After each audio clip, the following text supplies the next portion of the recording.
ngasi April ki khongchat kunmarini suba nongmajing numit Manipuri Mirror ki manga suba dialogue program thorom masida yengbiriba tabiriba bihwar khudingmakpu aihakna Manipuri Mirror ki maikai dagi ikai khumnajabaga loinana khudingmakpu aina ramjari amasung ngasigi dialogue program asigi topic khona hiram sida wari sanagadabadi mapan lamdamda Bangladesh ki Manipuri Hibam amadi tawfam hairiba topic asida ikai khumnaningai waraba Bangladesh tagi mapan lamdamda leikiba oja ani namai lakpam Ananto Singho nisi ngasi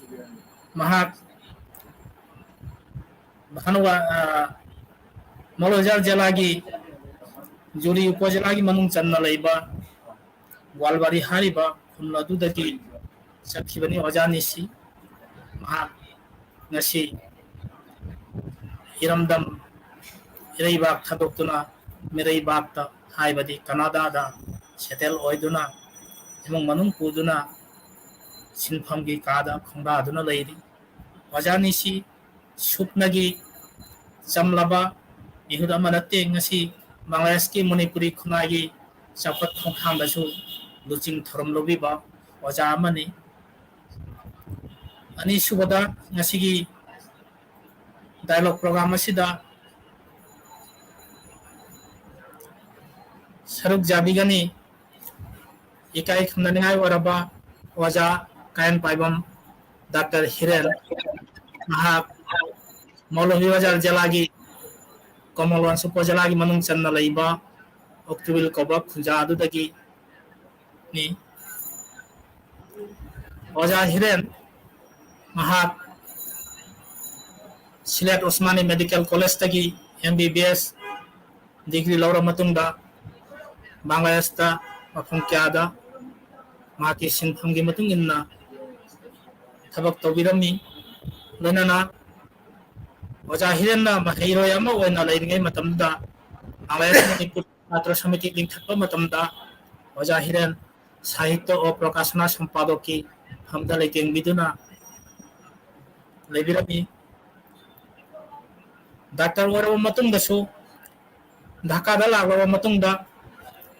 Bangladesh ki Manipuri khunagi chawkhat khongthangda buching thorom kya da su saruk dabiduna ikai khumnabirami Dhaka da lagraba matungda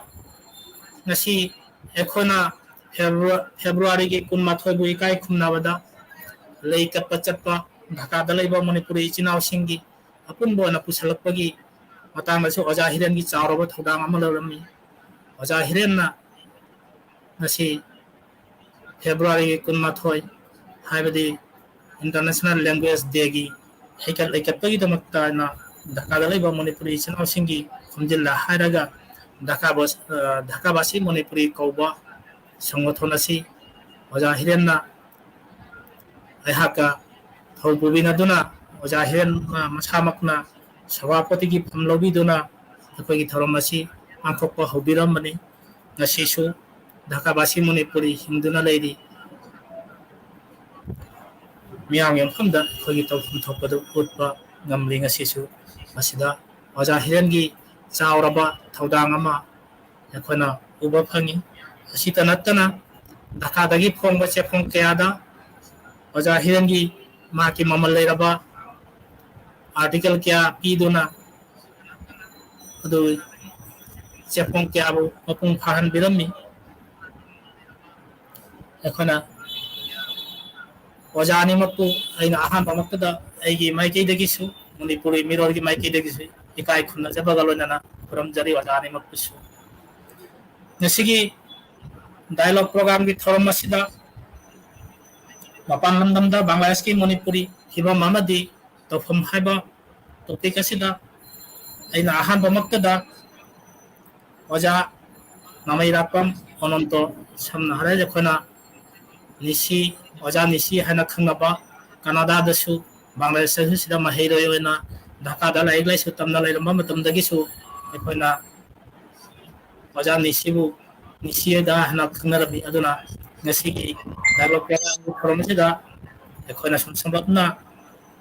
atin ba oina sum oja nisia na ingau jaraga ekhoina sigi wafam je khoi hangjagani adugumna doctor kain pai pa hiren oja gi makon dasu oja hiren hara asum tauna atin bada taraga jkhona wahang kya pawdam jatani do ahan ba makda ina ngasigi tharam masida oja namai rapam ononto nisigi mafamda ina hangjaning ba wafam kaya oja dagi pawdam kaya tam jkhona tajaningi ngasi oja nisina iramdam irai bak thadokna sahi kunmuki mamang dagi New York na chingba Canada na chingba lamdam kya da khungda duna leira haraga punsigi ayamba matam thopurapa matam si asi merei bak talian duna leiri no sta panda jaba matang di mapanda leira matung dasu oja nisi ngasi Bangladesh ki Manipuri gi chawkhat khongthang da Manipuri Association of Canada mek haina asigi se thauku birami hojik Bangladesh ta Gopi Foundation gi founder ro biriba ojana chu ngasigi Bangladesh ki daiglai chu tambada chauraba yahuwa ma pibiduna maheroi singim famda ingot pibiduna chatli aduna ena ojani sigi mafamda khangjaning bakhatang ojana ahanba iramdam poknafam lamdam thadokuna mere bak ta chalo matungda ojagi punsida thengnakhiba thaba inkhang phongbagi matangdagi hauna leifam chafam thapam na chingba thengnakhiba hawaba nungaiba ado miyamgi mafamda kharadang thambina mahaiduna nolokna ningsingjari ojani si Hagachari ina ibungo Chandrajit Ngashi Manipur Mirror ki founder ina promote na chingba ki mayambu haina thamoshe na Hagachari ngashi live phawani egi maru Dr. Hiren gasho punna khoi wari watai sanabagi tanja phangjabase ado ina ona uji hangi question ki matung ina egi iming Nishikanta ai kopi ba ipai ming na namai rapam Gopi Singh imagi ming na laisam ningon namai rapam ongbi Tholei Devi ai gwalwari khunjada ki pokche ki bani hoji Moloi Bazar district ki sub district Boldakha ko upajala ki manung chan bani ai 1994 da America da laksegi Sahi ani America da leiraga kona Canada da laki ashiga chiegi matangda mayama critical point mayam lei easy oi Canada na bada haibadagi ai yamba sing tamu manihar tamu brajekishor mama shamadi matamda koi tunga mangdani radesham moi soibu yam khawrang na Canada da lawani kawli to shi matang da shi magni akon badam mai kona hajarake ojana Canada da lagla matungda ojana kari thabak pai thapa hokhiba asigi oja so first of all survival is the fitness haine wamali koi na first ai America gi hajarake America da first lakh padi koi any American citizen American koi gi kelai te bakangu di thabak phangba da why because every citizen western world di koi gi revenue karna da ming lei any mapuna company na hire to bada magi chechang koi America da na social security hai the Canada social insurance number ma pi basangi adu pi jradi Canada hire to de adu very much qualified oi ba mila asho hana chiegi mathuta adu ꯑꯩꯈꯣꯏꯒꯤ ꯂꯩꯔꯕ ꯀꯟꯇ꯭ꯔꯤꯗꯒꯤ ꯂꯥꯛꯄ ꯃꯤ Africa ꯑꯦꯁꯤꯌꯥꯗꯒꯤ ꯂꯥꯛꯄ ꯃꯤꯁꯤꯡꯁꯦ ꯃꯣꯏꯅ ꯊꯥꯏꯅꯗꯒꯤ ꯂꯥꯛꯄ ꯀꯥꯡꯕꯨꯁꯤꯡꯅ ꯕꯤꯖꯤꯅꯦꯁ ꯍꯥꯡꯅ ꯂꯩ ꯑꯗꯨꯒ ꯀꯦꯁꯇ ꯊꯕꯛ ꯁꯨꯕꯒ ꯁꯨ ꯇꯧꯅꯕꯁꯨ ꯌꯥꯎꯏ ꯑꯗꯨ ꯃꯣꯏ ꯂꯦꯁ ꯄꯦ ꯇꯧꯏ ꯇꯣ ꯑꯃꯦꯔꯤꯀꯥꯗ ꯂꯥꯛꯄꯗ ꯑꯩ ꯐꯥꯔꯁ ꯂꯥꯛꯄꯗ ꯑꯩꯈꯣꯏꯒꯤ ꯇꯥꯃꯣ ꯙ꯭ꯔꯤꯇꯒꯤꯗ ꯊꯨꯡꯅꯩ ꯑꯩꯈꯣꯏ ꯙꯥꯀꯥꯗꯒꯤ ꯈꯪꯅꯔꯛꯄꯅꯤ ꯑꯩꯒꯤ ꯌꯥꯝ ꯅꯨꯡꯁꯤꯔꯕ ꯏꯌꯥꯝꯕ ꯌꯥꯝꯅ ꯑꯩ ꯔꯦꯁꯄꯦꯛ ꯇꯧꯖꯩ ꯊꯥ 6 ꯔꯣꯝꯗ ꯇꯥꯃꯣ ꯙ꯭ꯔꯤꯇꯒꯤꯗ ꯑꯩ ꯂꯩ ꯀꯣꯟꯅ ꯁꯩꯇꯖꯤꯠꯀ ꯇꯧꯅ ꯁꯩꯇꯖꯤꯠ ꯍꯣꯏ ꯗꯤꯄꯨ ꯍꯣꯏ ꯃꯣꯏꯁꯨ ꯑꯩꯈꯣꯏꯒꯤ ꯈꯔ ꯃꯃꯥꯡꯗ ꯑꯃꯦꯔꯤꯀꯥꯗ ꯂꯥꯛꯈ꯭ꯔꯦ ꯊꯥ 6 ꯔꯣꯝ ꯃꯇꯨꯡꯗ ꯑꯩ ꯃꯣꯏꯒ ꯂꯩꯃꯤꯟꯅꯈꯤ ꯑꯗꯨ ꯗꯥ ꯙ꯭ꯔꯤꯇꯅ ꯑꯩꯒꯤꯗꯃꯛ ꯊꯕꯛꯀ ꯊꯤꯕꯤꯈꯤ ꯍꯥꯟꯅꯗꯒꯤ ꯂꯩꯕꯅꯤꯅ ꯃꯣꯏꯗꯤ ꯅ꯭ꯌꯨ ꯌꯣꯔꯛ ꯁꯤꯇꯤꯁꯤꯗꯤ ꯆꯥꯎꯔꯕ ꯁꯤꯇꯤꯅꯤ ꯋꯥꯔꯜꯒꯤ ꯀꯦꯄꯤꯇꯦꯜꯅꯤ ꯍꯥꯏꯅꯕꯅꯤ ꯃꯗꯨ ꯑꯩꯒꯤ ꯄꯣꯏꯟ ꯑꯃꯇꯪ ꯊꯕꯛ ꯊꯤꯕꯒꯤ ꯃꯇꯥꯡꯗ ꯑꯃꯇꯪ ꯍꯥꯏꯖꯒꯦ ꯗꯥ ꯙ꯭ꯔꯤꯇꯅ ꯍꯧꯖꯤꯛ ꯅꯧꯅ ꯂꯥꯛꯄ ꯃꯤꯁꯤꯡꯕꯨꯗꯤ ꯊꯕꯛ ꯄꯤꯕꯒꯤ ꯃꯊꯧꯅꯤ ꯄꯩꯁꯥꯒꯤ ꯃꯊꯧꯅꯤ ꯆꯥꯕ ꯇꯥꯏ ꯊꯛꯄ ꯇꯥꯏ ꯌꯨꯝ ꯚꯔꯥ ꯄꯤꯕ ꯇꯥꯏ ꯊꯕꯛ ꯁꯨꯕ ꯇꯥꯕꯅꯤꯅ ꯊꯕꯛꯀꯤ ꯑꯦꯗ꯭ꯔꯦꯁ ꯉꯥꯛꯇ ꯄꯤꯌꯦ ꯅꯤꯁꯤ ꯆꯠꯂꯨꯁꯨ ꯑꯁꯤ ꯃꯐꯝꯁꯤꯒ ꯃꯤ ꯍꯥꯌꯔ ꯇꯧꯕꯅꯤ ꯍꯥꯏ ꯑꯗꯨ ꯑꯩꯈꯣꯏ ꯄꯥꯔꯇꯤ ꯍꯥꯎꯁꯅꯤ ꯑꯩꯈꯣꯏ ꯆꯥꯎꯔꯕ ꯂꯨꯍꯣꯡ ꯈꯣꯡꯗꯣꯡꯕ ꯑꯦꯅꯤ ꯄ꯭ꯔꯣꯒ꯭ꯔꯥꯝ ꯇꯧꯕꯗ ꯄꯥꯔꯇꯤ ꯍꯥꯎꯁꯇ ꯇꯧꯕ ꯃꯐꯝ ꯑꯗꯨ ꯁꯥꯕꯨꯋꯦ ꯑꯩꯈꯣꯏꯒꯤ ꯃꯦꯇ꯭ꯔꯣ ꯂꯩꯕꯥꯛ ꯃꯈꯥꯗ ꯆꯦꯟꯕꯁꯤꯗꯤ ꯑꯩꯈꯣꯏ ꯙꯥꯀꯥꯗ ꯑꯩꯈꯣꯏꯁꯨ ꯑꯗꯨꯝ ꯍꯩꯔꯦ ꯁꯤꯡꯉꯦ ꯍꯥꯏꯅ ꯂꯩꯖꯔꯝꯕꯅꯤ ꯅ꯭ꯌꯨ ꯌꯣꯔꯛꯇ ꯂꯥꯛꯑꯒꯗꯤ totally opposite Money. big state big city very crowded busy life तो ꯑꯩꯅ ꯑꯗꯨ ꯃꯐꯝꯗꯨ ꯊꯤꯔꯨꯔꯒ ꯑꯦꯄ꯭ꯂꯤꯀꯦꯁꯟ ꯇꯧꯅ ꯍꯜꯂꯛꯄ ꯃꯇꯝꯗ ꯗꯥ ꯙ꯭ꯔꯤꯇꯒꯤꯗ ꯍꯜꯂꯛ ꯉꯝꯗꯅ ꯑꯩꯈꯣꯏꯒꯤ ꯅ꯭ꯌꯨ ꯌꯣꯔꯛꯀꯤ ꯃꯦꯇ꯭ꯔꯣꯁꯤꯗꯤ ꯑꯣ ꯃꯥꯏ ꯒॉड ꯃꯁꯤ ꯎꯗ꯭ꯔꯗꯤ ꯑꯩꯈꯣꯏ ꯑꯦꯛꯁꯄ꯭ꯂꯦꯟ ꯇꯧꯕꯗ ꯌꯥꯝ ꯋꯥꯏ ꯃꯗꯨ ꯑꯩꯅ ꯃꯥꯡꯈꯤꯗꯅ ꯑꯩꯁꯨ ꯍꯥꯏꯐꯦꯠ ꯁꯤꯡꯉꯦ ꯍꯥꯏꯅ ꯈꯟꯖꯕꯗꯨ ꯚꯥꯞ ꯃꯦꯟ ꯇꯥꯈꯤꯅ ꯄꯤ ꯑꯣꯔ ꯇꯥꯈꯤꯌꯦ ꯑꯗꯨ ꯅꯨꯃꯤꯠꯇ ꯑꯩꯁꯦ ꯀꯔꯤꯅꯣ ꯍꯥꯏꯁꯦ ꯅꯧꯅ ꯂꯥꯛꯑꯗꯤ ꯑꯁꯨꯝꯕ ꯃꯌꯥꯝ ꯑꯩꯈꯣꯏ ꯑꯋꯥꯅ ꯁ꯭ꯇ꯭ꯔꯒꯜ ꯇꯧꯕ ꯊꯦꯡꯅꯕ ꯆꯪꯉꯤ ꯑꯗꯨ ꯀꯅꯥꯗꯥꯒꯤ ꯑꯣꯏꯅ ꯑꯩ ꯃꯊꯪꯗ ꯑꯃꯨꯛ ꯍꯥꯏꯖꯔꯛꯀꯦ ꯍꯧꯖꯤꯛ Highway ujani. ꯃꯇꯝ ꯈꯔ ꯂꯧꯖꯗꯅ ꯑꯩꯈꯣꯏ ꯑꯩꯒꯤ ꯃꯔꯨꯞ ꯅꯨꯡꯁꯤꯔꯕ ꯃꯔꯨꯞꯀꯤ ꯍꯤꯔꯦꯟꯒꯤꯁꯨ ꯈꯤꯇꯪ ꯇꯥꯖꯅꯤꯡꯉꯤ ꯑꯗꯨꯅ ꯆꯠꯊꯕꯤꯔꯣ Agar cari wajah ni sibu utang bang biar kiba New York telah aham dah tengah kiba wajah dhidana adong itang bang bagi tamakta wajah dhita busu Manipuri minor ki mai kidagi ikai khumna cari hoji aina amok mathang damu lakchaningi ngasigi thorom masigi ikai khumna ningai waraba wajah kayan paibam Dr. Hiren wajahgi lai lai su tamakpadi medical profession dani adu masi Bangladesh tagi medical profession tawraga Middle East chattuna nasi Oman haiba lamdam masida lepa kasida wajana thabak sauna puduna lebiriba wajana ahan ba karam haina kari haina sigi Oman da chakkiba amasung ada chalama khada thabak inkhang karam haina tawga hokhiba si matangda waja hiren dagi tien namtang khangjaningba ayam yakon da thindina majam ni singjade waja hiren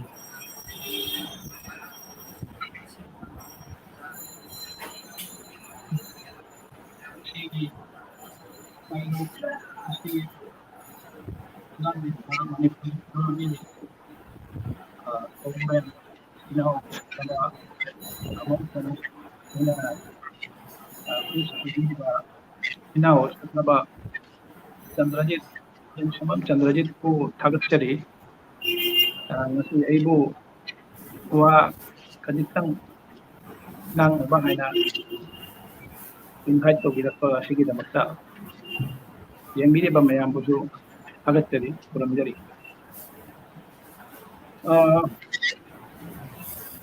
aham bada igi kaditang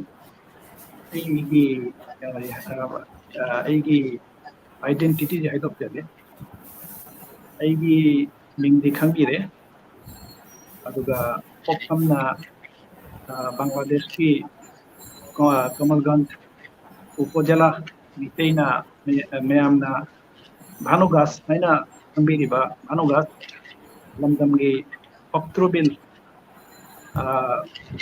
record tana hoktiar khola haiba jagi niyo yamani adida pokte bani kain paibam agai ni ꯑꯩꯕꯨ ꯄꯣꯛꯄꯤꯕ ꯂꯩꯈꯤꯗ꯭ꯔꯕ ꯏꯄꯥ ꯃꯤꯡꯅ ꯊꯃꯜ ꯆꯥꯎ ꯀꯧꯖꯩ ꯏꯃꯥꯅ ꯍꯥꯎꯕꯝ ꯅꯤꯉꯣꯜ ꯕꯤꯃꯣꯂꯥ ꯗꯦꯕꯤ ꯀꯧꯖꯩ ꯑꯗꯣ ꯑꯩꯅ ꯂꯥꯏꯔꯤꯛ ꯇꯝꯖꯔꯛꯄꯁꯤꯅ ꯉꯁꯥꯏ ꯏꯅꯥꯎ ꯆꯟद्ꯔꯖꯤꯠꯅ ꯍꯥꯏꯕꯤꯈ꯭ꯔꯦ ꯁꯤꯂꯦꯠ MAG ꯎꯁꯃꯥꯅꯤ ꯃꯦꯗꯤꯀꯦꯜ ꯀꯣꯂꯦꯖꯇꯒꯤ ꯄꯥꯁ ꯇꯧꯖꯔꯛꯄꯅꯤ ꯑꯩꯅ ꯄꯥꯁ ꯇꯧꯔꯛꯄꯁꯤ 1988 दनी 1988 की मे थागी फाइनल परीक्षा दा यूनिवर्सिटी ऑफ चिटागोंग की मखा पोना फाइनल प्रोफेशनल MBBS दा पास तौजरकनी अदो अना पास तौरपगी मखादा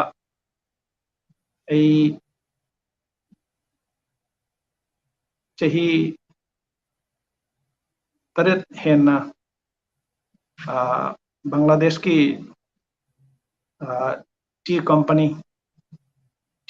की मखादा टी एस्टेट चाकरी थबक तौजरई मदे मखादा ढाका दा लागा ढाका दा अहनबदा sir Salimullah medical college and Mitford hospital दा चही अमग मखाई जनरल मेडिसिन दा रेसिडेंसी ट्रेनिंग लौजरई अदो रेसिडेंसी ट्रेनिंग लौजरपदो गी मरमदी ऐसे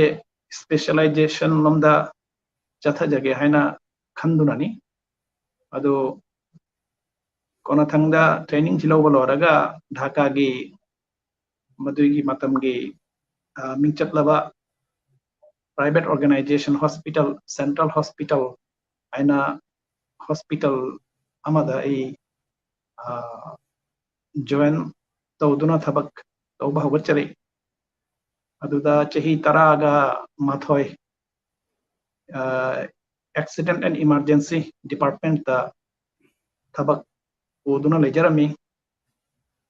लेथरपदा एक्सीडेंट इमरजेंसी डिपार्टमेंट की HOD हेड ऑफ डिपार्टमेंट वेना लेजरमी मदुगी मखादा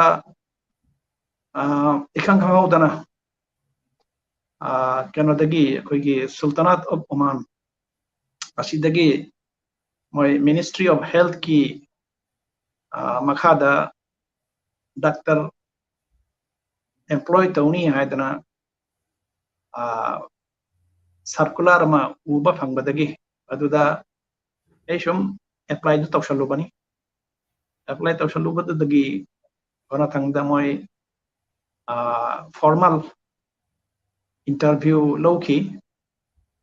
अखोय मी डॉक्टर लिसिंग अनि रोम फॉर्मल इंटरव्यू दुदा सरुक याजै अहन बदा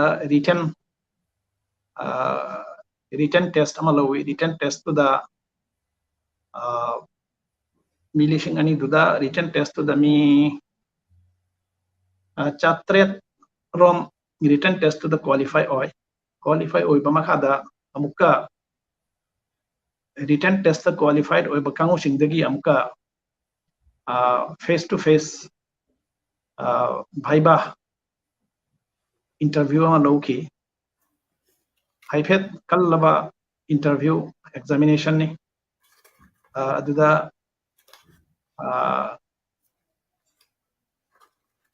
इंटरव्यू दुदा भाइबा इंटरव्यू दु मखादा मी चात्रेत रोम दुगगी अमुका मी चनी रोम डॉक्टर चनी रोम मोय लखत की डॉक्टर चनी रोम लखत खीबा मयाम दुगी मरकता लाइबक फादुना ईश्वर की थौजाल दगी इजो जावजदुना कोना सिदा था मरी रोम मखादा भिसा लाक्तुना सिदा लाक्चबनी अदो असिनी आइगी उमानदा लाक्पगी वरीसे आई लाक्पसिना 2011 की अगस्त की तारीख कुन दनी आई लाक्पसि Mapan lamda Oman gumba Middle East gumbada nongalakana ise tabak shurani haiba wasal di ma ita karisu ida mo isu khallude so laibakna pura paheta laibakna pura paheta gadi shuna sida taramato tali tehi tara lan dokana ꯑꯗꯣ ꯑꯣꯖꯥꯅ ꯑꯍꯥꯟꯕ ꯆꯠꯄ ꯃꯇꯥꯡꯗ ꯎꯃꯥꯟꯗ ꯆꯠꯂ ꯃꯇꯨꯡꯗ ꯑꯣꯖꯥꯅ ꯊꯕꯛ ꯄꯥꯏꯔ ꯃꯇꯨꯡꯗ ꯑꯩꯈꯣꯏꯒꯤ ꯕꯪꯒ꯭ꯂꯥꯗꯦꯁꯇꯒꯤ ꯑꯣꯖꯥꯗꯤ ꯁꯨꯃꯥꯏꯅ ꯃꯦꯗꯤꯁꯤꯟꯗꯁꯨ ꯀꯩꯅꯣ ꯇꯧꯔ ꯆꯠꯄ ꯀꯧꯕꯅꯤꯅ ꯑꯗꯨꯒꯤ ꯑꯋꯥꯕ ꯊꯦꯡꯅꯈꯤꯕ ꯑꯗꯨꯗꯤ ꯀꯔꯝꯍꯥꯏꯅ ꯅꯠꯇ꯭ꯔꯒ ꯑꯋꯥ ꯅꯨꯡꯉꯥꯏ ꯀꯔꯝꯅ ꯀꯔꯤ ꯑꯣꯏꯈꯤꯕ ꯑꯗꯨꯒꯤ ꯃꯇꯥꯡꯗ ꯃꯇꯦꯡ awaba haibsi idi asida moi Ministry of Health ki government ki maka pon la kanina leiba chaba transport adugidi aina lakpasida moi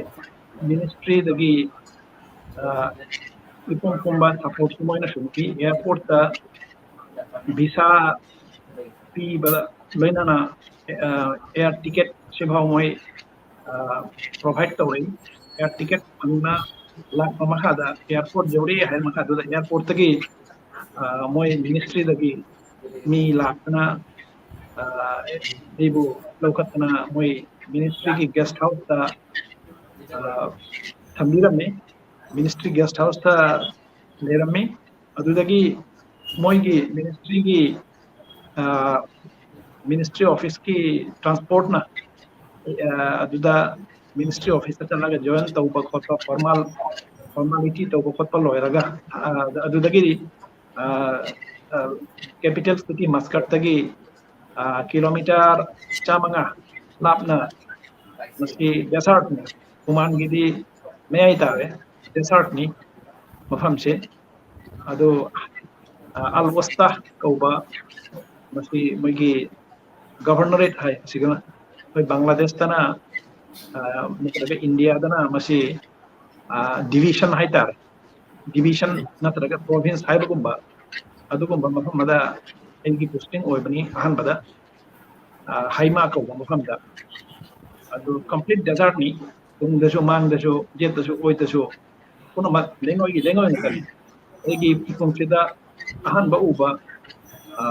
desert lengoi hai aduni aduga leiba ta ba gi thoidokpa awaba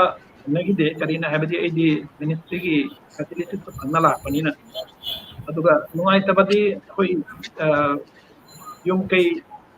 family kuno mat loin adoptana lakpagi ahan bada dum nungai taba adu mani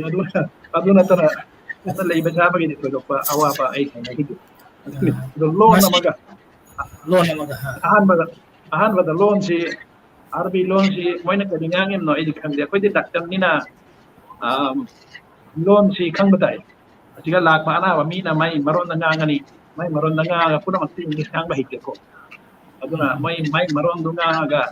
mai maron na ai ba wanda hai batai ahan batai ase tauba na tautai ta du haina so loan siga ahan bada awa ba naki English speaking country ta ba ni aduma awa ba ꯃꯁꯤꯁꯨ ꯂꯣꯟꯒꯤ ꯑꯋꯥꯕ ꯑꯃꯅꯤ ꯑꯗꯨ ꯑꯣꯖꯥ ꯑꯗꯨꯒ ꯃꯈꯣꯏꯗꯤ ꯑꯥꯔꯕꯤ ꯂꯣꯟꯅ ꯉꯥꯡꯅꯕ ꯃꯥꯒꯤ ꯁ꯭ꯇꯦꯠ ꯂꯦꯡꯒ꯭ꯋꯦꯖꯇꯤ ꯀꯩꯅꯣꯅꯤꯅ ꯑꯗꯨꯅ ꯑꯁꯤ ꯉꯁꯥꯏ ꯏꯪꯂꯤꯁ ꯏꯟꯇꯔꯅꯦꯁꯅꯦꯜ ꯂꯦꯡꯒ꯭ꯋꯦꯖ ꯑꯣꯖꯥ ꯍꯣꯏꯅ ꯇꯝꯈꯤꯕꯗꯤ ꯉꯁꯥꯏꯒꯤ ꯏꯪꯂꯤꯁ ꯃꯤꯗꯤꯌꯝꯗ ꯏꯪꯂꯤꯁ ꯚꯥꯔꯁꯟꯗꯒꯤ ꯃꯦꯗꯤꯀꯦꯜ ꯁꯥꯏꯟꯁꯅꯤꯅ ꯏꯪꯂꯤꯁ ꯚꯥꯔꯁꯟꯅ ꯂꯣꯏꯅ ꯇꯝꯕ ꯀꯧꯕꯅꯤꯅ ꯏꯪꯂꯤꯁꯀꯤ ꯑꯣꯏꯅꯗꯤ ꯑꯋꯥꯕ ꯂꯩꯇꯕ ꯑꯗꯨꯕꯨ ꯉꯁꯥꯏ ꯂꯝꯗꯝꯗꯨꯒꯤ ꯑꯣꯏꯅꯗꯤ ꯂꯣꯟꯒꯤ ꯑꯣꯏꯅ ꯑꯥꯔꯕꯤ ꯂꯣꯟꯒꯤ ꯑꯣꯏꯅ ꯑꯩꯈꯣꯏꯗ ꯑꯣꯖꯥꯒꯤ ꯑꯋꯥꯕ ꯊꯦꯡꯅꯕꯅꯤ ꯑꯗꯨꯒ ꯑꯆꯨꯝꯕ ꯋꯥꯔꯤꯅꯤ ꯏꯔꯩꯕꯥꯛ ꯏꯔꯝꯗꯝ ꯄꯣꯛꯅꯐꯝ ꯂꯝꯗꯝ ꯊꯥꯗꯣꯛꯀꯦ ꯍꯥꯏꯔꯒ ꯅꯨꯡꯁꯤꯔꯕ ꯏꯃꯥ ꯏꯄꯥ ꯏꯆꯤꯜ ꯏꯅꯥꯎ ꯁꯥꯒꯩ ꯅꯥꯇꯩ ꯂꯣꯏ ꯊꯥꯗꯣꯛꯂꯦ ꯍꯥꯏꯔꯒ ꯃꯤꯔꯩꯕꯥꯛꯇ ꯂꯩꯔꯨꯕ ꯍꯥꯏꯕꯁꯤꯁꯨ ꯑꯋꯥꯕ ꯑꯃꯅꯤ ꯑꯗꯨꯕꯨ ꯑꯩꯈꯣꯏꯒꯤ ꯁꯤꯟꯐꯝꯒꯤ ꯃꯇꯨꯡ ꯏꯟꯅ ꯆꯠꯇꯕ ꯌꯥꯗꯕꯅ ꯃꯌꯥꯝ ꯆꯠꯅꯕꯅꯤ ꯑꯗ ꯑꯣꯖꯥꯅ ꯉꯁꯥꯏꯒꯤ ꯎꯃꯥꯟꯗ ꯊꯨꯡꯂꯕ ꯃꯇꯨꯡꯗ ꯉꯁꯤ ꯐꯥꯎꯕꯒꯤ ꯃꯅꯨꯡꯁꯤꯗ ꯃꯤꯗꯜ ꯏꯁꯇ ꯎꯃꯥꯟꯇ ꯅꯠꯇꯅ ꯎꯃꯥꯟꯒ ꯊꯪꯅꯕ ꯂꯩꯄꯥꯛ ꯀꯌꯥꯗ ꯕꯪꯒ꯭ꯂꯥꯗꯦꯁꯇꯒꯤ ꯆꯠꯈꯤꯕ ꯃꯅꯤꯄꯨꯔꯤ ꯏꯆꯤꯜ ꯏꯅꯥꯎꯁꯤꯡ ꯁꯤꯟꯐꯝ ꯀꯌꯥꯗ ꯁꯤꯟ ꯁꯨꯗꯨꯅ ꯂꯩꯔꯤꯕ ꯑꯁꯤꯒ ꯐꯪꯅꯕ ꯃꯔꯤ ꯂꯩꯅꯕ ꯁꯦꯝꯒꯠ ꯁꯥꯒꯠꯅꯕ ꯃꯔꯤ ꯂꯩꯈꯠꯅꯕꯒꯤ ꯀꯔꯤꯒꯨꯝꯕ ꯑꯣꯔꯒꯅꯥꯏꯖꯦꯁꯟ ꯀꯅꯥꯗꯥꯗ ꯃꯦꯛꯄꯨ ꯍꯥꯏꯔꯁꯨ ꯌꯨꯔꯣꯞꯇ ꯈꯪꯗꯦ ꯁꯨꯃꯥꯏꯅ ꯃꯩꯇꯩꯁꯤꯡꯒꯤ ꯑꯩꯈꯣꯏꯒꯤ ꯆꯩꯔꯥꯎꯕꯒꯤ ꯈꯪꯗꯦ ꯀꯨꯝꯍꯩ ꯄꯤꯌꯣꯡ ꯊꯥꯕꯜ ꯆꯣꯡꯕꯒꯤ ꯁꯤꯒꯨꯝꯕ ꯀꯜꯆꯔꯦꯜ ꯄ꯭ꯔꯣꯒ꯭ꯔꯥꯝ ꯀꯌꯥ ꯑꯃ ꯑꯩꯈꯣꯏꯒꯤ ꯍꯦꯔꯤꯇꯦꯖꯀꯤ ꯑꯣꯏꯕ ꯊꯧꯔꯝ ꯀꯌꯥ ꯑꯃ ꯄꯥꯡꯊꯣꯛꯅꯩ ꯑꯁꯤꯒꯨꯝꯅ ꯑꯩꯈꯣꯏ ꯃꯤꯗꯜ ꯏꯁꯇ ꯂꯩꯕ ꯃꯅꯤꯄꯨꯔꯤ ꯏꯆꯤꯟ ꯏꯅꯥꯎꯁꯤꯡꯅ ꯐꯦꯃꯤꯂꯤ ꯄꯨꯅ ꯂꯩꯗꯨꯅ ꯑꯁꯤꯒꯨꯝꯕꯒꯤ ꯈꯨꯗꯣꯡꯆꯥꯕꯁꯤ ꯑꯣꯖꯥꯒꯤ ꯃꯤꯠꯌꯦꯡꯗꯒꯤ ꯀꯔꯤ ꯎꯕꯤꯕ ꯑꯁꯤꯗ ꯎꯃꯥꯟꯗ ꯑꯩꯅ ꯂꯩꯕ ꯃꯇꯝꯁꯤꯗ ꯎꯃꯥꯟꯗ ꯃꯩꯇꯩ ꯍꯥꯏꯕꯗꯤ ꯑꯩꯈꯣꯏ ꯕꯪꯒ꯭ꯂꯥꯗꯦꯁꯀꯤ ꯃꯩꯇꯩꯇ ꯅꯠꯇꯅ ꯏꯟꯗꯤꯌꯥꯔꯣꯝꯗꯒꯤ ꯂꯥꯛꯄ ꯃꯅꯤꯄꯨꯔꯔꯣꯝꯗꯒꯤ ꯂꯥꯛꯄ ꯃꯩꯇꯩꯁꯤ ꯑꯩ ꯁꯨꯛꯊꯦꯡ ꯊꯦꯡꯅꯗꯦ ꯍꯥꯏꯕ ꯌꯥꯏ ꯑꯍꯥꯟꯕꯗ ꯆꯍꯤ ꯑꯃꯔꯣꯝꯁꯤ ꯑꯩ ꯀꯅꯥꯒꯁꯨ ꯆꯍꯤ ꯑꯅꯤꯔꯣꯝꯁꯤ ꯀꯅꯥꯒꯁꯨ ꯑꯩ ꯀꯣꯃꯨꯅꯤꯀꯦꯁꯟ ꯂꯩꯇꯕ ꯈꯪꯅꯗꯕ ꯍꯥꯏꯗꯤ ꯃꯩꯇꯩ ꯍꯥꯏꯗꯤ ꯏꯊꯣꯝꯇ ꯑꯣꯏꯔꯝꯃꯣꯏ ꯎꯃꯥꯟꯁꯤꯗ ꯑꯗꯨꯒꯤ ꯋꯥꯈꯜꯗ ꯂꯩꯔꯝꯕꯅꯤ ꯑꯗꯨꯒ ꯀꯣꯟꯅ ꯊꯪꯗꯗꯤ ꯁꯨꯝ ꯄꯥꯎ ꯐꯥꯎꯅꯔꯛꯄꯗ ꯑꯩꯈꯣꯏꯒꯤ ꯕꯪꯒ꯭ꯂꯥꯗꯦꯁ ꯃꯅꯨꯡꯗꯒꯤ ꯂꯥꯛꯄ ꯃꯩꯇꯩ ꯑꯃꯅꯤ ꯁꯨꯝ ꯐꯥꯎꯔꯛꯑꯝꯃꯦ ꯑꯩꯈꯣꯏꯒꯤ ꯃꯅꯨꯡꯒꯤ ꯁ꯭ꯔꯤꯄꯨꯔ ꯈꯨꯟꯖꯥꯒꯤ ꯑꯩꯈꯣꯏ ꯑꯃꯨꯛꯇ ꯄꯨꯟꯅ ꯂꯥꯏꯔꯤꯛ ꯇꯝꯃꯤꯟꯅꯔꯛꯄ ꯁ꯭ꯀꯨꯜꯗ ꯅꯤꯂꯆꯥꯟ ꯃꯁꯤ ꯃꯥ ꯀꯩꯅꯣꯒꯤ ꯒꯥꯔꯤꯒꯤ ꯋꯥꯔꯛꯁꯣꯞꯇ ꯐꯣꯔꯃꯦꯟ ꯑꯣꯏꯅ ꯂꯩꯔꯝꯃꯦ ꯑꯗꯨꯗꯩꯗꯤ ꯀꯣꯟꯅ ꯕꯣꯔꯣꯏꯇꯨꯂꯤꯒꯤ ꯖꯨꯔꯤ ꯎꯄꯖꯂꯥꯒꯤ ꯏꯅꯥꯎ ꯊꯣꯛꯂꯕ ꯀꯩꯅꯣ ꯎꯃꯣꯔꯆꯥꯟꯁꯤ ꯃꯥ ꯃꯁꯀꯠꯇ ꯂꯩꯔꯝꯃꯦ ꯑꯗꯨꯗꯒꯤꯗꯤ ꯃꯩꯇꯩ ꯑꯃꯁꯨ ꯁꯤꯂꯦꯠꯀꯤ ꯑꯝꯕꯔ ꯈꯅꯥꯒꯤ ꯗꯨꯂꯨ ꯀꯧꯕ ꯏꯊꯛ ꯏꯈꯥꯗꯤ ꯑꯩ ꯍꯥꯏꯕ ꯉꯝꯃꯔꯣꯏ ꯀꯌꯥꯃꯨꯛ ꯏꯊꯛ ꯏꯈꯥꯁꯤ ꯀꯅꯥꯅ ꯀꯔꯤ ꯍꯥꯏꯅ ꯑꯣꯏꯅꯔꯤꯕ ꯀꯔꯤꯅ ꯍꯥꯏꯕꯗꯤ ꯃꯥꯒ ꯀꯩꯒꯤꯅꯣꯗꯨꯁꯨ ꯑꯩ ꯎꯅꯕꯒꯤ ꯈꯨꯗꯣꯡꯁꯤ ꯐꯪꯕꯗꯤ ꯎꯅꯗ꯭ꯔꯤ ꯑꯁꯤ ꯑꯩꯈꯣꯏ ꯃꯩꯇꯩ ꯑꯍꯨꯝ ꯃꯔꯤꯁꯤ ꯑꯁꯤ ꯃꯉꯥꯏ ꯕꯪꯒ꯭ꯂꯥꯗꯦꯁꯇꯒꯤ ꯏꯟꯗꯤꯌꯥꯔꯣꯝꯗꯒꯤ ꯂꯥꯛꯄꯁꯤ ꯑꯩ ꯄꯥꯎ ꯐꯪꯅꯔꯝꯗꯦ ꯑꯗꯨꯒ ꯃꯇꯝ ꯑꯃꯗ ꯇꯥꯈꯤ ꯃꯁꯤ ꯑꯩꯈꯣꯏ ꯎꯃꯥꯟꯒ ꯃꯐꯝ ꯑꯃꯗ ꯃꯅꯤꯄꯨꯔꯗꯒꯤꯅꯤ ꯍꯥꯏꯕ ꯀꯔꯤꯅꯣ ꯅꯥꯔꯁ ꯁꯤꯁꯇꯔ ꯑꯃ ꯂꯩꯔꯝꯃꯤ ꯑꯩꯅ ꯇꯥꯈꯤ ꯑꯗꯨ ꯀꯝꯃꯨꯅꯤꯀꯦꯁꯟꯗꯤ ꯇꯧꯕꯒꯤ ꯑꯗꯨꯒꯤ ꯁ꯭ꯀꯣꯞꯇꯨ ꯂꯩꯇꯗꯅ ꯍꯧꯖꯤꯛ ꯐꯥꯎ ꯂꯩꯔꯤꯕ꯭ꯔꯥ ꯂꯩꯇꯕ꯭ꯔꯥ ꯑꯗꯨꯗꯤ ꯍꯥꯏꯕ ꯉꯝꯗ꯭ꯔꯦ ꯃꯊꯪꯗ ꯑꯗꯨꯒꯤ ꯃꯈꯥꯗ ꯑꯩꯁꯤ ꯍꯩꯃꯥꯗꯒꯤ ꯗꯦꯖꯥꯔꯠꯇꯒꯤ ꯇ꯭ꯔꯥꯟꯁꯐꯥꯔ ꯑꯣꯏꯅ ꯆꯍꯤ ꯑꯍꯨꯝ ꯑꯗꯨꯗꯤ ꯁꯨꯔꯝꯃꯤ ꯆꯍꯤ ꯑꯍꯨꯝ ꯃꯈꯥꯏꯔꯣꯝ ꯁꯨꯕ ꯃꯈꯥꯗ ꯑꯩꯁꯤ ꯀꯦꯄꯤꯇꯦꯜ ꯁꯤꯇꯤꯒꯤ ꯃꯅꯥꯛꯇ ꯑꯩꯁꯤ ꯇ꯭ꯔꯥꯟꯁꯐꯥꯔ ꯑꯣꯏꯅ ꯂꯥꯛꯑꯦ ꯍꯧꯖꯤꯛ ꯑꯁꯤꯗ ꯂꯩꯔꯤ ꯑꯁꯤꯗ ꯂꯥꯛꯄ ꯃꯈꯥꯗ ꯑꯩꯈꯣꯏꯒꯤ ꯑꯩ ꯂꯩꯔꯤꯕ ꯃꯐꯝ ꯒꯣꯕꯔꯅꯔꯦꯠ ꯑꯁꯤꯗ ꯍꯦꯗꯀ꯭ꯋꯥꯇꯔꯗ ꯏꯟꯗꯤꯌꯥꯔꯣꯝꯒꯤ ꯃꯤꯇꯩ ꯑꯃꯅꯤ ꯂꯥꯛꯇꯨꯅ ꯃꯣꯏ ꯏꯟꯖꯤꯅꯤꯌꯥꯔꯤꯡ ꯀꯝꯄꯅꯤꯗ ꯊꯕꯛ ꯐꯣꯔꯃꯦꯟ ꯑꯣꯏꯅ ꯊꯕꯛ ꯁꯨꯕꯒꯤ ꯄꯥꯎ ꯐꯥꯎꯅꯔꯝꯃꯤ ꯑꯗꯨꯒꯤ ꯃꯈꯥꯗ ꯀꯣꯔꯣꯅꯥ ꯂꯥꯛꯄ ꯃꯈꯥꯗꯒꯤꯗꯤ ꯑꯇꯩꯗꯤ ꯄꯥꯎ ꯐꯪꯅꯈꯤꯗ꯭ꯔꯦ ꯍꯧꯖꯤꯛ ꯃꯩꯇꯩꯁꯤ ꯎꯃꯥꯟꯗꯗꯤ ꯃꯁꯤꯡ ꯌꯥꯝꯂꯤ ꯐꯦꯃꯤꯂꯤ ꯄꯨꯟꯅ ꯂꯩꯕꯁꯤ ꯑꯩꯅ ꯈꯪꯖꯕꯗ ꯎꯃꯥꯟꯗ ꯃꯩꯇꯩꯅ ꯐꯦꯃꯤꯂꯤ ꯄꯨꯟꯅ ꯂꯩꯕꯁꯤ ꯀꯅꯥꯁꯨ ꯑꯩ ꯇꯥꯗꯦ ꯑꯩ ꯍꯛꯆꯥꯡꯃꯛꯀꯤ ꯐꯦꯃꯤꯂꯤꯒꯤ ꯚꯤꯁꯥ ꯑꯁꯤꯗ ꯐꯦꯃꯤꯂꯤꯒꯤ ꯚꯤꯁꯥ ꯂꯩ ꯑꯩꯒꯤ ꯐꯦꯃꯤꯂꯤ ꯚꯤꯁꯥ ꯏꯆꯥ ꯑꯅꯤꯒ ꯑꯩꯒꯤ ꯃꯣꯏꯒꯤ ꯐꯦꯃꯤꯂꯤ ꯀꯝꯄ꯭ꯂꯤꯠ ꯚꯤꯁꯥ ꯂꯩ ꯑꯁꯤ ꯃꯣꯏ ꯊꯥꯡꯉꯩꯁꯦꯡ ꯂꯩꯒꯦꯁꯨ ꯀꯩꯁꯨ ꯀꯥꯏꯗꯦ ꯑꯗꯨꯒꯤ ꯁ꯭ꯀꯣꯞꯇꯤ ꯂꯩꯔꯝꯃꯅꯤ ꯑꯗꯨ ꯊꯥꯡꯉꯩꯁꯦꯡꯗꯤ ꯂꯩꯇꯦ ꯂꯥꯏꯔꯤꯛ ꯂꯥꯏꯁꯨ ꯇꯝꯕꯒꯤ ꯃꯔꯝꯅ ꯁꯨꯝ ꯁ꯭ꯀꯨꯜꯒꯤ ꯁꯨꯇꯤ ꯂꯩꯕ ꯃꯇꯝꯗ ꯁꯤꯗ ꯂꯥꯛꯄ ꯊꯥꯃꯨꯛ ꯑꯃ ꯃꯈꯥꯏ ꯁꯨꯝ ꯑꯣꯏꯅ ꯊꯣꯛꯅ ꯆꯠꯄ ꯑꯗꯨꯒꯨꯝꯕ ꯁꯨꯝ ꯆꯠꯊꯣꯛ ꯆꯠꯁꯤꯟꯒꯤ ꯃꯅꯨꯡꯗ ꯁꯨꯝ ꯂꯩꯖꯩ ꯑꯗꯨꯝ ꯐꯦꯃꯤꯂꯤ ꯊꯥꯡꯉꯩꯁꯦꯡꯅꯗꯤ ꯁꯤꯒꯤꯁꯤꯒ ꯎꯃꯥꯟꯗ ꯈꯪꯖꯕꯗ ꯀꯩꯅꯣꯁꯤ ꯂꯩꯕ ꯎꯗꯦ ꯑꯗꯨꯒ ꯗꯨꯕꯥꯏꯗꯗꯤ ꯑꯩꯈꯣꯏ ꯃꯩꯇꯩꯗꯤ ꯌꯥꯝ ꯂꯩ ꯍꯥꯏꯅ ꯑꯩꯅ ꯈꯪꯖꯕ ꯉꯝꯈꯤ ꯗꯨꯕꯥꯏꯗꯗꯤ ꯃꯅꯤꯄꯨꯔꯗꯒꯤ ꯏꯟꯗꯤꯌꯥꯒꯤ ꯃꯐꯝ ꯀꯌꯥꯗꯒꯤ ꯕꯪꯒ꯭ꯂꯥꯗꯦꯁꯇꯒꯤꯁꯨ ꯃꯩꯇꯩ ꯂꯩ ꯌꯥꯝꯅ ꯂꯩ ꯐꯦꯃꯤꯂꯤ ꯄꯨꯅ ꯂꯩ ꯑꯩꯅ ꯈꯪꯖꯕꯗ ꯑꯗꯣ ꯐꯦꯃꯤꯂꯤ ꯄꯨꯅ ꯂꯩꯕ ꯃꯤꯇꯩ ꯃꯁꯤ ꯑꯃꯨꯛꯇ ꯄꯨꯟꯅ ꯗꯨꯕꯥꯏꯗ ꯐꯅ ꯌꯥꯝꯅ ꯐꯦꯃꯤꯂꯤ ꯄꯨꯟꯅ ꯂꯩꯕꯁꯤꯗ ꯗꯨꯕꯥꯏꯗ ꯃꯤꯇꯩ ꯄꯨꯝꯅꯃꯛ ꯄꯨꯜꯂꯒ ꯃꯁꯤ ꯑꯩꯅ ꯈꯪꯖꯕꯗ ꯆꯍꯤ ꯑꯅꯤꯔꯣꯝꯗꯤ ꯑꯩꯅ ꯈꯪꯖꯕꯗ ꯃꯩꯇꯩꯒꯤ ꯅꯤꯉꯣꯜ ꯆꯥꯛꯀꯧꯕ ꯁꯤ ꯃꯣꯏ ꯄ꯭ꯔꯣꯒ꯭ꯔꯥꯝ ꯇꯧꯏ ꯍꯥꯏꯅ ꯑꯩ ꯇꯥꯏ ꯑꯩꯃꯛꯇꯤ ꯆꯠꯄꯒꯤ ꯑꯗꯨꯒꯤ ꯀꯩꯅꯣꯗꯨ तो खुदों चाबदु लेखिदे खुदों चाबई फंगिदे दुबई दे अमुक चचरुई फैमिली पुना चचरुबदुदा दुबई गे कोई इनाउसिंग बोरितोली रोंगी अमनिगे सुम थेंगनाजरई अदो अदो मत अदो फैमिली दुबई रोम ददी जाय मोय लई अदो उमान ददी फैमिली पुना लेबा मितई मसिंग जुवादी अदुगा फैमिली पुना लेबा मितई गी आइन ताजे बता खंजे बता ता खंजे अदो नुआरे वजा हिरेन की पौटा कसी ताबदा पौडम मसी ताबदा मथम दमो वजादा मुला चागे आई होजे वजा निसी की मफम दमो ला चागे वजा निसी की मफम दा लापगी मांगदा मसी की एपगी थरम मसीबु व्यूअर्स मयामना फेसबुक ता कमेंट्स तो बिरकली असी खदंग मयाम यमफम दा आइना पारा तहन जागे अहम बाबत गुणचंद्र आर के हाइब ओजासी अखोय बांग्लादेश की मपानदगी ओरमाने जामना फजबलोना हरई नाइस प्रोग्राम ने हाइदना Loken Angom good evening all respected participants and the Manipuri mirror team members there is soraijum unnecessary ojapumna ko ikok nonjari haiba wa ikana ikai khunajarapi asigumna baby soraijum yangjari asumna hari rasel maibam ojasingbu ikai khunajari asumna ikai khunabiragi romita sinha dhaka dagi engi ekhoi Bangladesh ki Manipuri khunagi chapokchaningai oiraba naitum ngan phoriba jekhona waja eke saram sidetagi enjari Dr. Hiren amasung inaw saklaba Ononto Singho nisibu thagachari thorom masida saruk jabiduna awanungai gi pau kyadang tambibagi damak waja sing Facebook ta comments tabudai ba waja sing khuding mak usu ai na amadi mirror ki maikai dagi कोकमोना खुरमजरी लोनाना इकाई खुमना जब उच्चरी अइना वजा निसी मफमदा इन वहांग मतंगना मियाम मफमदा तंबिना महादना नोलुना निसिंजरी ngasi wajana Canada wa chaklaba matungda Bangladesh ki Manipuri chakhat khongthangda laik lai sugi mahigi matangda chakhat pagidamta me Manipuri Association of Canada wajana sabhapati oninda Bangladesh ta metric pass torba mahiroi kyada GPA 5 golden phangba kyada mana masing piduna mating pangami adu hoje Gopi Foundation na juri upajala manung chanba borlakha upajala amadi kulabra upajala manung chanba metric pass torba mahiroi kyada mana mathum piduna lailai sugi khongjangda yahu kya piduna labya bise khona thangi adum na ojana ngasi Bangladesh ki Manipuri chakhat khongthangda amadi Bangladesh ki senmidlonda chakhat khongthangda wajana remittance tharakuna subnagi Bangladesh ki Manipuri khunai tanatana Bangladesh ki chakhat khongthangda su wajawagi chawraba thodang laide habise khona uba phangi asigi matangda wajagi Gopi Foundation ki activities wajana karamna kari haina karma meeting dagi tawkhibano amasung asigi asi Bangladesh sin thungna wajana kamana wajabagi asigi kaurumba project leidakadi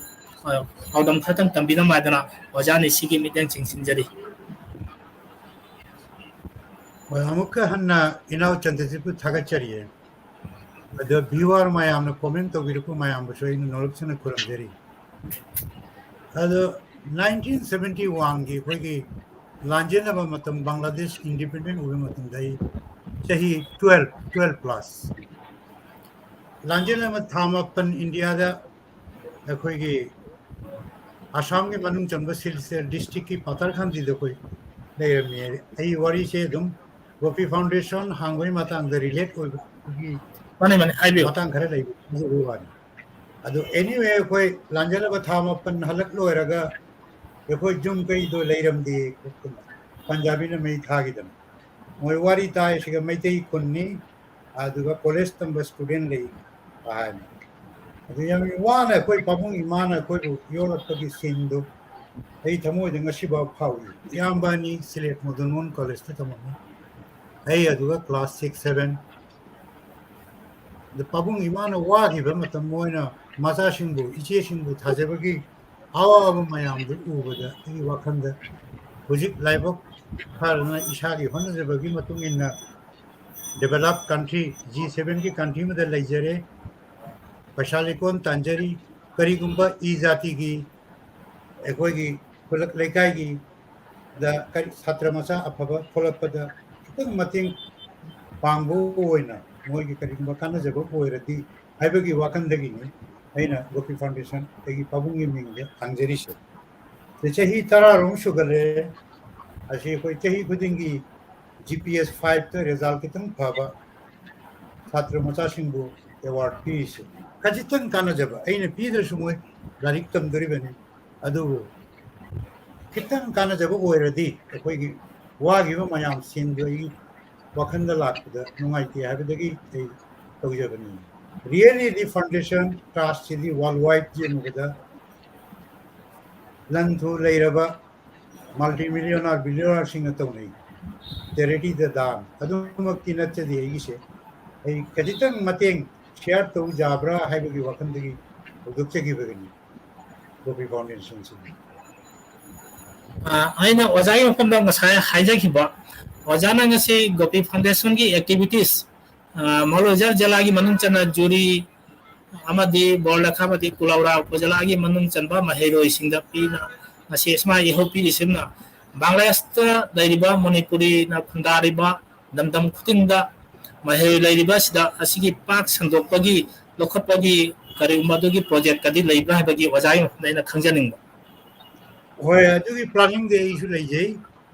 आई बांग्लादेश ता लाखो मतमदा अदुगी तोंगान ओइना आई फांड करा सेमगे खल्ली अद होजि होजि कईगु मतिंग पांगी सेगी इनाव अटल किसान शिबेन अदेगी मरुप ओइरबा धमाईगी ओजार अनजी द लोकल सोशल एक्टिविस्ट ओइबा कांगु सिंगना कोई मतिंग हेल्प तौद्रेदि इशु सिगेगी एवरीथिंग कंट्रोल द वाई मोइगी प्लानिंग लेजै ऑल ओवर बांग्लादेश मैते की मतंग दसु अखोगी बोर्डखा उपजलाता नतना ओ एनीवे अखोगी 2010 द मेक स्पॉन्सर तो नैने लिसिंग ताराखा अखोगी भानुबास्तगी मैट्रिक ता जाम रिजल्ट फगिबा छैतबती को मददि पीगे निंगेनी तो आई प्लान लेजै अदो आई कोन बांग्लादेश लापो मतंदा अखोगी केनोगी फाउंडेशन की रजिस्ट्रेशन की मतंग का दसु कोई मोलोई बाजार डिस्ट्रिक्ट दसु पूनम दमाने मोई मिनिस्ट्री देगी परमिशन लदोगा तोंगान मोई ऑफिस पामी फाउंडेशन हांगी सिगी नंगी ऑफिस एड्रेस यूम पुनमक तो अदु उत्पम मंदरदी अदु रिक मोई आदगी अखोगी रजिस्ट्रेशन तौगुदो खतम मोंग सा दमाने अदु आइना in future maybe next year ई लापगी प्लान लई अदुगा लापो मतंदा इंदी दने सेमगेन खल्ली अदुमायम लाइक प्रमव्यू ओजाबु थागतचरी ओजागी गोपी फाउंडेशन की महिरोई अखोगी बांग्लादेश की मणिपुरी सिनाव सिंगी महिरोई गिदमत चावरबा थदांग लखटपा गिदमत ओजाना हुजि हागिबा अदुगुमना पाक संदोकपदा सोशल एक्टिविस्ट मयामगी ओजा सिंगी मतेंगी मथौ ताई हाइबसी अचुंबा वाफमनी ओजा अदुमकना ओजाना मथंगी चाहिदल करिगुंबा लाखोगी खुदोंग चाबा लेरगदी मसागी रजिस्ट्रेशन लोबोगी मतंगदगी हौना तौफम थोपा ओजारोनो आइगी मरुप अमनी सोदना महास मतेंग पांगनी पांगदुना चली अदुमना धमाइता नतना सिलेटा भानुवास्ता बिजगावदा लैरिबा ओजासिंग सोशल एक्टिविस्ट सिंगना सोदनमकी ओजागी तेंगवांग लाकनी अमसुंग फान अमा सेमबदसु मयामगी मतेंग सोदना लाकनी हाबसे आइगिसु अचेप थाजबनी मणिपुरी मिररगिसु अचेप थाजबनी इसामकी माइकेदसु ओजागी मतेंग सोदना पांगनी खुना ngamjaba माइकेदगी ऑफिशियल कना तोबगी माइकेदगी अदु ओजा ngaibyu ओजागी अमुक आई ओजा हिरेनी मफम तराचगे वहंग खतंग कना तोबई असि मखादसु मपान लमदमदगी खरा कमेंट्स तो बिदकी हाइबदी अखोगी मैतैगी हौरखम साथम वरिबा मणिपुर सना लेपाक्तगी ओजा दबन अथोपम ऐसु वांखैदगी थांगपा मपाल इम्फालदगी एंजरी ओजा दबनबु इकाई खुमनजरी मणिपुरी मिररगी माइकैदगी अमसुंग हाकी माइकैदगी तोबिमल खंब उच्चरी शारदा देवी हेगुजाम इंटरेस्टिंग प्रोग्राम नि एंजरी शारदा देवी करम्बा लमदमगी ओइबिराबा अइना हाइबा ngamjadre aduna gabadon हेगुजाम लमदम अमा चाखतपा जाति अमा चाखतपा हाइबसी पुक्चेल सेंबा ओजासिंगी अचौबा थौदांग लै ओजा गबडोनबु इकाई खुमनजरी Susila Devi jakogi thormasi engli haiduna ma thagai Nihar Sharma thagachari Nishidabu hariba bihar khudingma pusu ehana masigi participant speaker oja singi maike dagi su ikai khumnajari asa aina ngasi mathangi kanoda oja hirengi mafamda aina wafam khadang thamningbadi ojana ngasai iramdam lamdam asi thadokna chala makhada मेरे बात सिनफम की मतुंग इन्ना लई हवा मतुंग दा वजागी पुकनिंग नुंसीबा मतुंग इन्ना नसागी इमाइपा लेहौरी इसिलिना लेहौरी हाइबा वखल अदुगुमना अखोई मानो आस्की बु अरबसु बांग्लादेश की मणिपुरी इसिलिनागी चौखट खोंथांदा वजागी वाखलोंदगी करम्बा मिटिंगदा नसी वजाना डॉक्टर तमबीखिबा तमखिबा अदुगुमना नसी मेडिकल साइंस दा तंबा महेरोय हजे हजिकता तरे निपान लई दिनाजपुर मेडिकल ना चिंगबा सिलेट मेडिकल ना चिंगबा ढाका मेडिकल ना चिंगबा हंदक तसु ओजागी खुंजादगी ओजागी खुंदा नत्रे केनोदगी सिरपुरदगी सु ढाका मेडिकल दा खुदोंग चावा फंगे मेडिकल साइंस ता तंबगी असिगुमना ओजा खोइना मेडिकल साइंस ता तंबगी महेरोय मफमदा ओजा ओइना असिगी पाउडम करी पिनिंग लेबा चौखट खोंथांदा ओजाना करी लखटिंग लेबा असिगुमगी भानुवास्तगी वो अरबसु बांग्लादेश की मणिपुरी चिनावसु मयामगी ओबसु ओजागी वाखलोंदगी ओजागी मिडियंदगी सेमिलोंदगी हौना आइगसु चौखट खोंथांदा ओजागी करी पाउडम लेबी Pagachari inaw Chandrajit loinana pigi marup oiriba nimsibusu ay thagachari ahanbada nisigi wahai wata tawag jam nungai matam kuina akoi se amukta punna phaminat phangdaba adugumba marup amani nisigi jam nusiraba igi 1981 da ahanbada nisigi akoi nisi khangna gibani 1981 session asi keno da masi chahi sida 1981 session da ai HSC pass to bagi makhada aisi Dhaka University ki science faculty da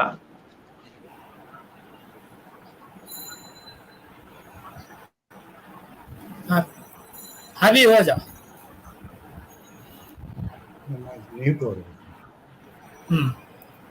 janlauduna chahi matamdara mi madi matamdu dai madi matamdu da nisishu mai opham gwalbari dagi Dhaka da HSC pass to makhada maxi Dhaka da lakpa admission lobe tamakta madi matamda thangna kiba ai desi chahi nifu from mamangi wari masih madi aduna nisisi jam sida bai ki marup ni do adun jam ngai di aduga ngasai gi jam daditna haibi ki ba darik laisu daktari tambagi matang sida daktari tambasi ai lanai gi wari oina hajarakpada ai class 8 ta high school da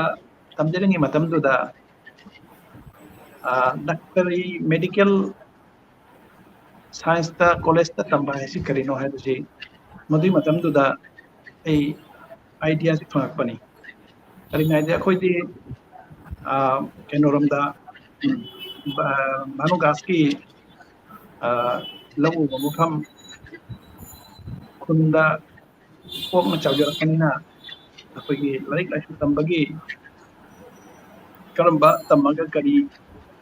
karaba angi karamana kari oi habdi khangna jamna tawak na chadaba aduna class 8 tamako makhada egi akoi khul akoi ikhungi yamba thaklaba tamon nilachan makna aigonda class 8 da shum house tutor oina larik खरनितंग तकती हिमा तमदुदा अवंदा माकना idea पिबिरकनी जे तकदी medical तंबा MBBS तंबा MBBS हाई करिनो हाई हाइना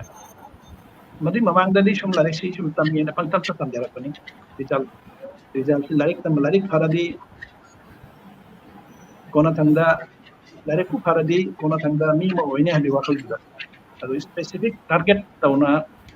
तमजरक अदु वाकल दुरी नचद अदु क्लास 8 ता कोई तमो निलचाना वारी तौकी डॉक्टरी तंबाई से करिनो साइंस लो बताए साइंस लो मखादा से माइन तो बताए ना अदु मखादा की तबी तौना डॉक्टरी की वाकल दिसुम फरक पनी अदुगा असंदना इन लारिक तुम थमोय जाउजा बाहे तारे तो इपाई मानसु शुम wana biga khui tam haina kona tangda ei science 9 class 9 karga science lo makhada adudagi di ei shubwa khala mada doctor ji oiba jabra ai do wakal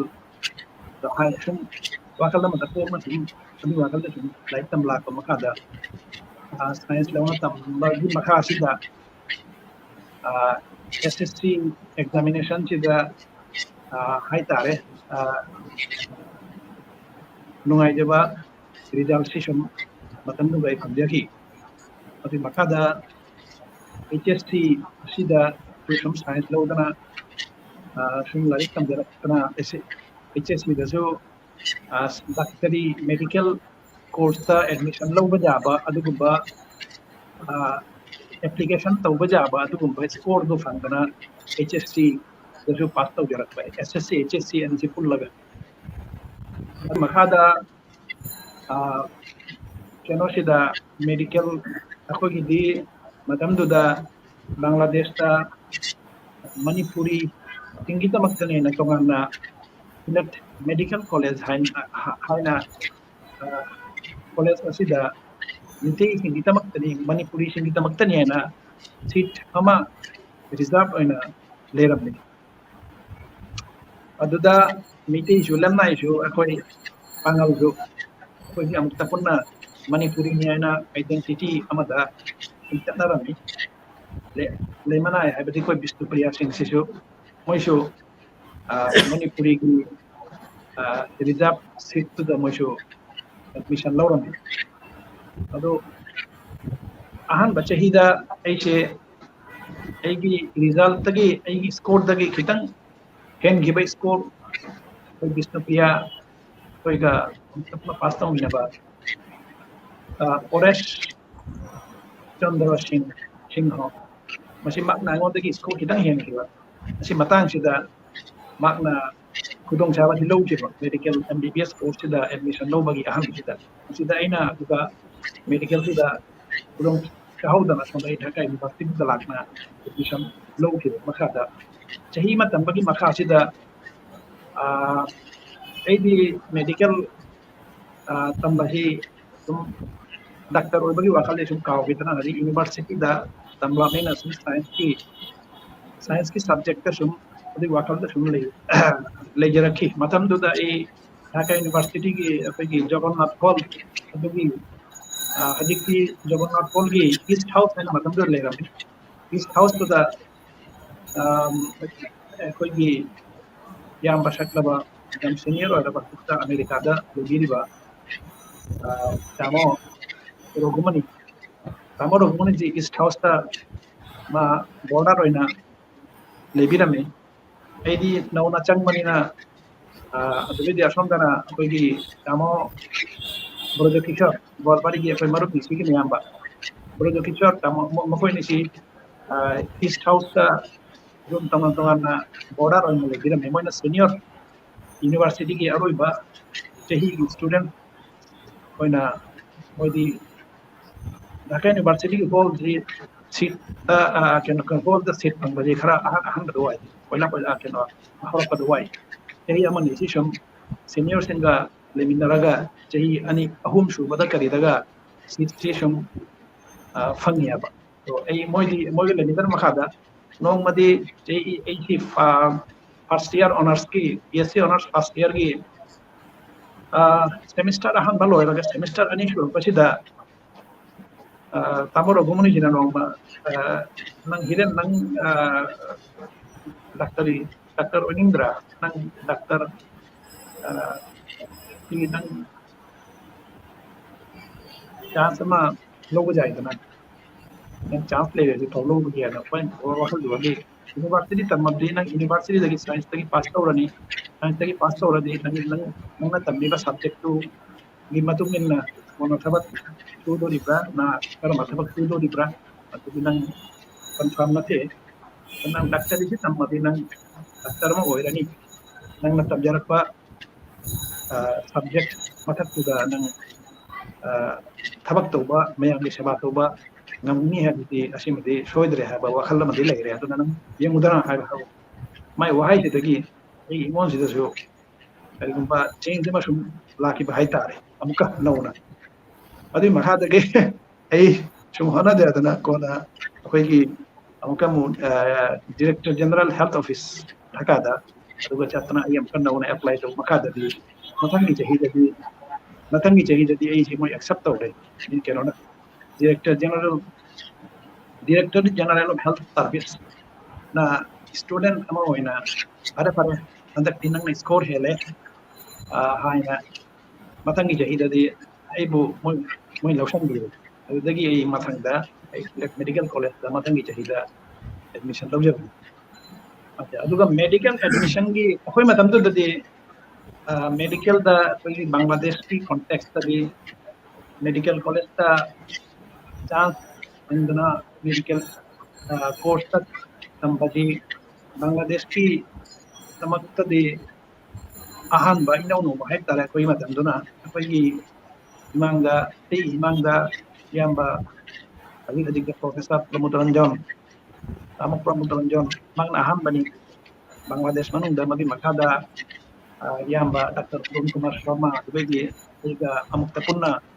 ꯂꯥꯏꯔꯤꯛ ꯇꯝꯃꯤꯟꯅꯔꯛꯄ ꯍꯧꯖꯤꯛꯅ ꯄ꯭ꯔꯣꯐꯦꯁꯔ ꯖꯨꯒꯦꯟꯗ꯭ꯔ ꯁꯤꯡ ꯄꯦꯗꯤꯌꯥꯇ꯭ꯔꯤꯛꯁꯀꯤ ꯑꯗꯨꯒ ꯑꯩꯅ ꯃꯔꯤꯁꯨꯕ ꯑꯩꯈꯣꯏꯁꯤ ꯃꯔꯤꯁꯨꯕ ꯃꯦꯗꯤꯀꯦꯜ ꯁ꯭ꯇꯨꯗꯦꯟꯠꯀꯤ ꯕꯪꯒ꯭ꯂꯥꯗꯦꯁꯀꯤ ꯀꯣꯟꯇꯦꯛꯁꯇ ꯕꯪꯒ꯭ꯂꯥꯗꯦꯁꯀꯤ ꯍꯤꯁꯇ꯭ꯔꯤꯗ ꯍꯥꯏꯕ ꯇꯥꯔꯦ ꯑꯗꯨ ꯃꯇꯝꯗꯨꯗꯗꯤ ꯑꯩꯈꯣꯏꯁꯤ ꯌꯥꯝꯅ ꯃꯁꯤꯡ ꯂꯤꯛꯅ ꯅꯧꯅ ꯀꯩꯅꯣ ꯇꯧꯔꯛꯄ ꯍꯥꯏꯗꯤ ꯑꯁꯤꯒꯨꯝꯕ ꯂꯝꯕꯤꯁꯤꯗ ꯆꯪꯉꯛꯄ ꯑꯣꯏꯖꯔꯛꯄꯅꯤ ꯑꯗꯨꯅ ꯍꯧꯖꯤꯛꯇꯤ ꯃꯇꯝꯒ ꯂꯣꯏꯅꯅ ꯑꯩꯈꯣꯏꯒꯤ ꯅꯦꯛꯁ ꯖꯦꯅꯦꯔꯦꯁꯟꯁꯤꯗꯗꯤ ꯌꯥꯝꯅ ꯃꯁꯤꯡ ꯌꯥꯝꯅ ꯗꯥꯛꯇꯔꯁꯨ ꯌꯥꯝꯈꯠꯂꯦ ꯃꯁꯤꯡ ꯂꯥꯏꯔꯤꯛ ꯂꯥꯏꯁꯨ ꯇꯝꯕꯒꯤ ꯗꯥꯛꯇꯔꯤ ꯇꯝꯕꯒꯤ ꯁ꯭ꯇꯨꯗꯦꯟꯠꯁꯀꯤ ꯃꯁꯤꯡꯁꯨ ꯌꯥꯝꯈꯠꯂꯦ ꯍꯧꯖꯤꯛꯇꯤ ꯅꯧꯅ ꯑꯩꯈꯣꯏꯒꯤ ꯕꯪꯒ꯭ꯂꯥꯗꯦꯁꯀꯤ ꯀꯣꯟꯇꯦꯛꯁꯇ ꯈ꯭ꯋꯥꯏꯗꯒꯤ ꯍꯦꯜꯂꯕ ꯙꯥꯀꯥ ꯃꯦꯗꯤꯀꯦꯜ ꯀꯣꯂꯦꯖꯀꯨꯝꯕ ꯃꯐꯝꯗ ꯑꯩꯈꯣꯏ ꯃꯤꯇꯩ ꯑꯩꯈꯣꯏꯅ ꯃꯥꯏꯅꯣꯔꯤꯇꯤ ꯑꯣꯏꯕ ꯑꯗꯨꯒꯤ ꯃꯊꯛꯇ ꯑꯩꯈꯣꯏꯅ ꯂꯣꯟ ꯁꯤ ꯑꯩꯈꯣꯏꯅ ꯄꯣꯛꯆꯔꯛꯄꯗ ꯑꯇꯣꯞꯄ ꯂꯣꯟ ꯉꯥꯡꯉꯒ ꯕꯪꯂꯥ ꯑꯗꯨꯗꯒꯤ ꯏꯪꯂꯤꯁ ꯂꯣꯟꯁꯤꯗ ꯂꯥꯏꯔꯤꯛ ꯇꯝꯕ ꯈꯣꯠꯄ ꯑꯁꯤ ꯈꯨꯗꯣꯡꯆꯥꯕꯗꯤ ꯋꯥ ꯌꯥꯕꯅꯦ ꯑꯩꯈꯣꯏꯗꯤ ꯂꯥꯏꯔꯤꯛ ꯇꯝꯃꯛꯄꯁꯤꯗ ꯁ꯭ꯀꯨꯜꯗ ꯀ꯭ꯂꯥꯁ 3-4 ꯐꯥꯎꯁꯤꯗꯤ ꯑꯩꯈꯣꯏꯅ ꯂꯥꯏꯔꯤꯛ ꯇꯝꯃꯛꯄꯁꯤꯗꯤ ꯁꯨꯝ ꯆꯤꯟꯍꯥꯏꯗ ꯁꯨꯝ ꯄꯥꯅ ꯍꯥꯏꯔꯤꯗꯨ ꯀꯔꯤꯅꯣ ꯍꯥꯏꯕꯗꯣ ꯈꯪꯗꯕꯤꯒꯤ ꯁꯨꯝ ꯆꯤꯟꯍꯥꯏꯗ ꯈꯪꯅ ꯄꯔꯤꯈꯥꯁꯤꯗ ꯑꯦꯛꯖꯥꯝꯁꯤꯗ ꯇꯧꯔꯒ ꯄꯥꯁ ꯇꯧꯕꯒꯤ ꯋꯥꯈꯜꯗꯅꯦꯕ ꯀ꯭ꯂꯥꯁ 7-8 ꯀꯥꯔꯛꯄ ꯃꯈꯥꯗ ꯇꯕꯤ ꯇꯧꯗꯅ ꯂꯥꯏꯔꯤꯛꯇꯨꯒ ꯏꯔꯤꯗꯨ ꯀꯔꯤꯅꯣ ꯑꯗꯨꯒꯤ ꯑꯔꯊꯗꯨ ꯁꯨꯝ ꯈꯪꯅ ꯁꯨꯝ ꯊꯧꯒꯠꯂꯛꯄꯅꯤ ꯑꯗꯨꯅ ꯑꯩꯈꯣꯏꯅ ꯕꯪꯒ꯭ꯂꯥꯗꯦꯁꯇ ꯕꯪꯂꯥ ꯂꯣꯟ ꯉꯥꯡꯕ ꯕꯪꯒꯥꯂꯤ ꯃꯆꯥꯁꯤꯡꯒ ꯇꯝꯃꯛꯄ ꯃꯣꯏ ꯃꯔꯣꯟꯗꯤ ꯇꯝꯃꯛꯄꯅꯤꯅ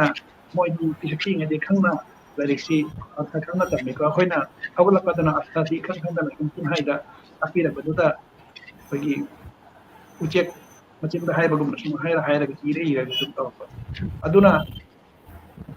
ꯂꯣꯏꯊꯔꯛꯄꯗ ꯃꯊꯛ ꯀꯥꯈꯠꯂꯛꯄꯗ ꯑꯩꯈꯣꯏꯅ ꯑꯍꯥꯟꯕꯗ ꯈꯪꯗꯅ ꯁꯨꯝ ꯄꯥ ꯂꯥꯛꯄ ꯃꯌꯥꯝ ꯑꯗꯨꯗꯒꯤ ꯕꯪꯂꯥ ꯂꯣꯟ ꯉꯥꯡꯕ ꯀꯥꯡꯕꯨꯁꯤꯡꯅ ꯄꯤꯛꯏꯉꯩꯗꯒꯤ ꯃꯥꯏ ꯃꯔꯨꯞꯁꯤꯡꯅ ꯁꯨꯝ ꯈꯪ ꯂꯥꯛꯄꯁꯤꯗ ꯃꯣꯏꯁꯤꯒ ꯀꯝꯄꯦꯌꯔ ꯇꯧꯔꯛꯄꯗ ꯑꯩꯈꯣꯏꯁꯤ ꯂꯣꯏꯊꯔꯛꯄꯗ ꯃꯣꯏꯒ ꯀꯝꯄꯦꯌꯔ ꯇꯧꯕꯗ ꯑꯩꯈꯣꯏꯁꯤ ꯃꯣꯏꯒꯤ ꯈꯤꯇꯪ ꯋꯥꯅ ꯊꯣꯛꯏ खितंग वाना मोइगा अखोइसी कना तौबा अदुगी कॉन्टेक्स्ट तगिनी अखोइगी सिदा बांग्ला गांगबा नतबा कम्युनिटी कांगबा तमक्ता असिदा अखोइगी तोंगामना रिजर्वेशन गुबा करिगुबा कुटा हैरसु जा हैरसु मोइ सिस्टम तबिरी बस दो हदिकते जामना नुंगाइबा चाखोटनिंग मान चाखोक चनिंगबा वा है तारदी कुपसी अखोइगी Manogas lepaki nupi macha ma Dhaka Medical College ta dance pangi haina ta ba ji jamna khoi tam ngai ba ai hakang lonai da jamna nungsira ba jam nungai jaba jam tangthok chaning ba koina Power money. phangde yamon adai hakang ma mai pau ta ba ga ma ki mama singa koi kungi inau ma ki pun tau na handi kali karam tau ba jaha tau ba Dhaka dan nong lak ni lak dau dim ni nupim cha ni adu koi jaha ta ha kari kuma kudum cha ba cha da balai ra koi gi Dhaka da hana di Dhaka da sehi kun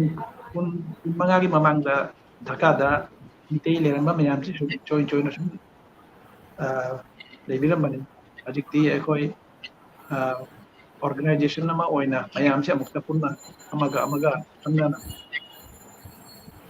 kudong cha ba cha da ba jek dong hin tau na bai na adu koi Dhaka ba sim Manipuri ni kasai makha se da magi jaha kari kuma kudong cha ba cha da ba yang bang mathau ta ba jo Dhaka ba sim Manipuri koi lei ni aina haijaki ai jaha kari kuma mathau ta ba ta da jo ko ta jara de koina adugi alu ya jani ashi koi jamna nuai ni ke ni adu medical profession like tambasi da aina haijanang badi medical gi study sidi jamna like like tamma makam sida jamna wana jamna mane hati gi like tambasi jamna course gi keno da samadruda manungda taraga samadruda gi hiroi irakaga samadru mapanda kasalakpa adugi fibam aduni hai bajai medical education ki course mang dicang ra de masamadru ta asam ni tehi manga je masamadru da iroi dina irak kana lei dorim ni asi irak tu nama akoi gi samadru ki turban da kakachar ka dorim ni samadru ki turban da kakhat aga ni se medical course ki Mong bhai kadori se. ai pass tau dana oire doctor oi bang me hai ri se masi doctor education gi awabi masi doctor tamba ni pam chan pim cha moi tana khangni masi porikha ma pass tau ba masi professional porikha hai re apoi matam du gana professional examination mari oirami hajikna professional examination kya oiri bai tapchana di hai bang maroi ano ba study curriculum moi batuin nadi masi professional examination university examination ni masi ama pass tau matam sida koi satra patri ama mu chahi si porikha matam du da chahi si magi ayuji Sathayan Hiram, Masak Kaufok Karim, examination Tha Anihum, examination Lloyd Ribum Mamang Sita. Ruki Nam Nawaba course study syllabus. Thakachari oja hiren bu ai amu oja hiren da muk lachage ojagi fajarba nailai su tamakuda thengarakhiba amasung medical science tambada karamna samudragi irai nungdagi torbanda mu karakani habisi samudra habisi hibam leitaba chapak charba isingi irai nungni aside amuk torbanda karakle haraga charba mangado mangfauna duna niram lenda miyoibagi seba phangbagi amuk lakadori bani adugumna mo ai ojada mo laksage matungda mo ai ojana sigi makamda mo khadang aina wahang khadang thamjage ojadagi paudam khadang tajage haidana myang yamfamda paudam khadang thambina maidana aina maruna nisingjari ngasi oja khoina iramdam iraibak thadok America da bu chat orasu Canada da bu chat khiba matam asidadi ngasigi communication ki khudong chaba si matam du dalairamte e pau phauna bagi ngasigi Facebook bu harasu mobile bu harasu telephone bu harasu asimana asigi khudong chaba kya wala mi adu oja khona chat khiba matam du da ngasidi asigi e pau phauna bagi mikuk ta pau phauna ba jare ngasi Facebook ta sak mai una ba jare asimana jakagi social media asina uba phangbasi koi khudong chabani adu chakhalapagi matungin na ngasi karigumba Bangladesh ki Manipuri ichinaw singna ngasi maheroi ngasi gi generation na ngasi gi suron na karigumba America da Canada da Australia da natraga Europe country kaya da lakningba laik laisu tambagi lakba natraga thabak ingkhang gi ona sinphang gi ona lakningba taragadi kari hana lakpa jagani amasung professional maki laik laisu tamakpa general laik tamakpa asigi kari khudong chaba leiba asigi suroni mafamda habding asigi generation singi mafamda ojani sidagi khadang problem miyam yam mafamda thamina ma haidon aina nolumna nisingjari namukana thagachari ekhoigi ai maru Dr. Hiren na ji khaibi mayam do ekoi next generation da jamna inspire ho wahi mayam khaibi gi thagachari ai maru Hiren ko hoye ekoi North America da ekoi laibak si chakhul ladi country amade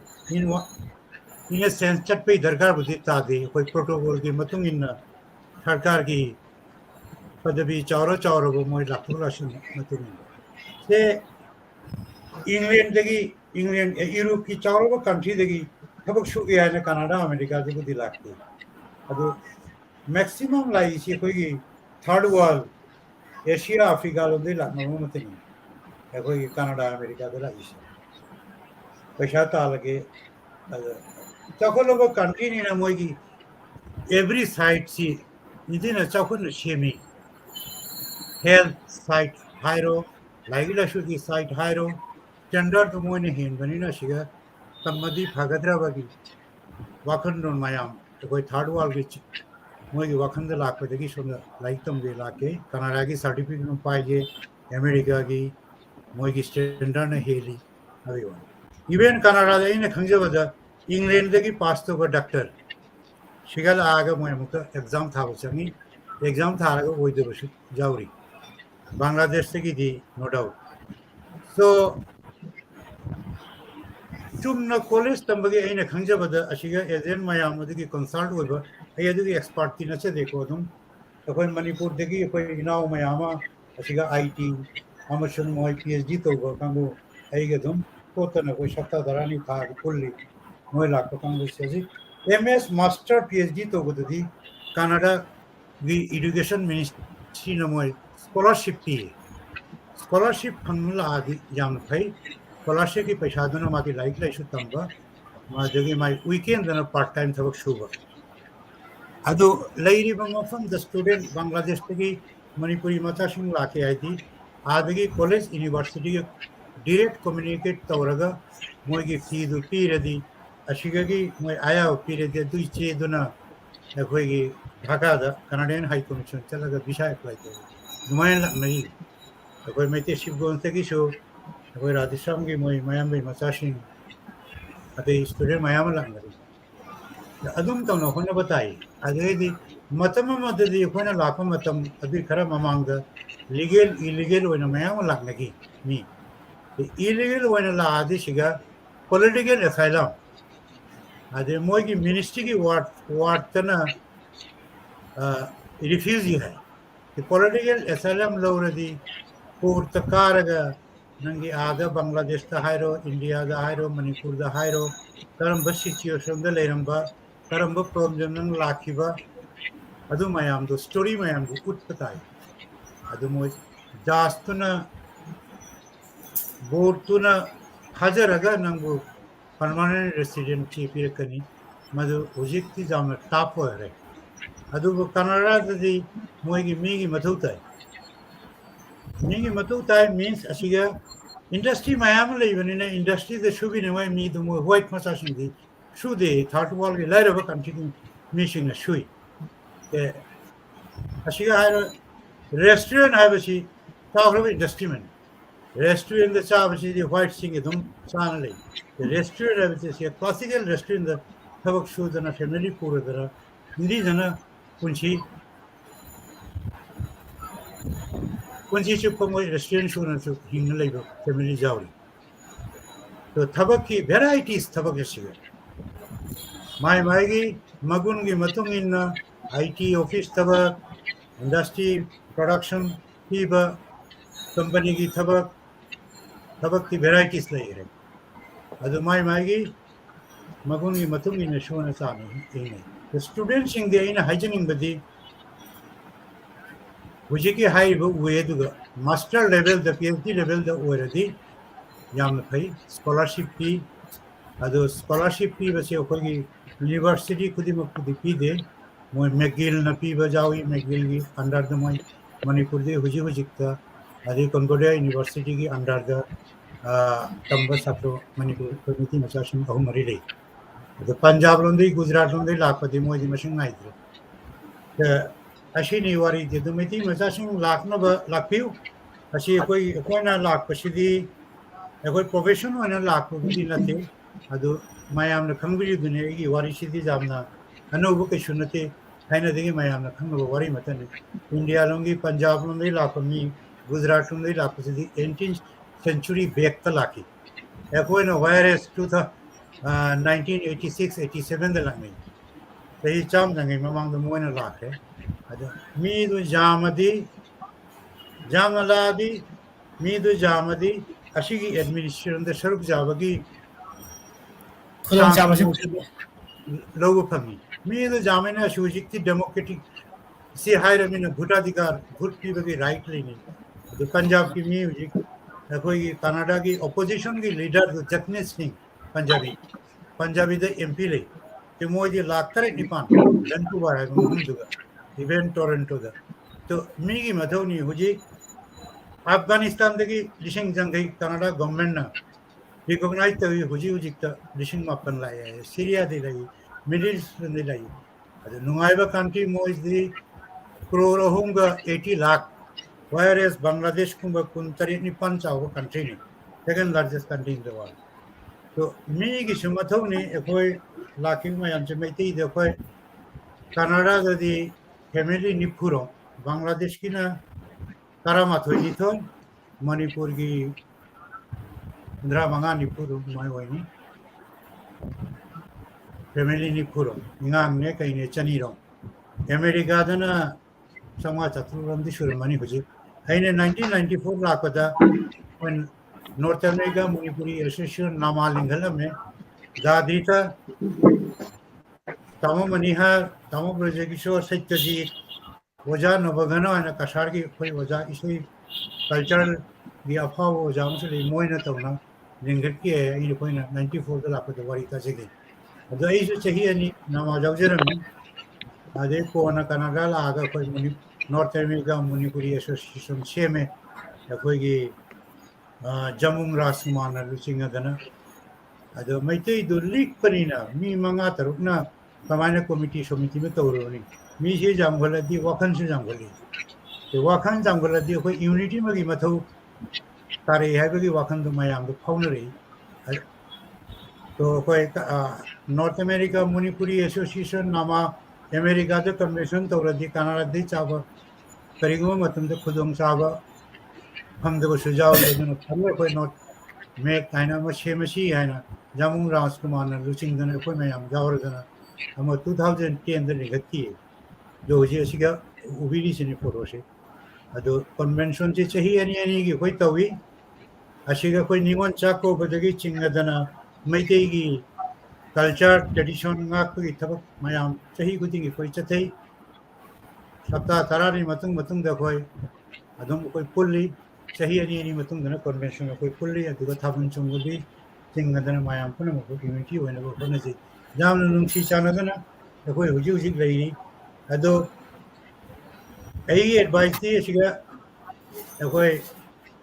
media ने illegal advice थी बजा दे लापी रदी Fani legal illegal लापी रगा चे Changi Matang दे कोई न जा खंजबा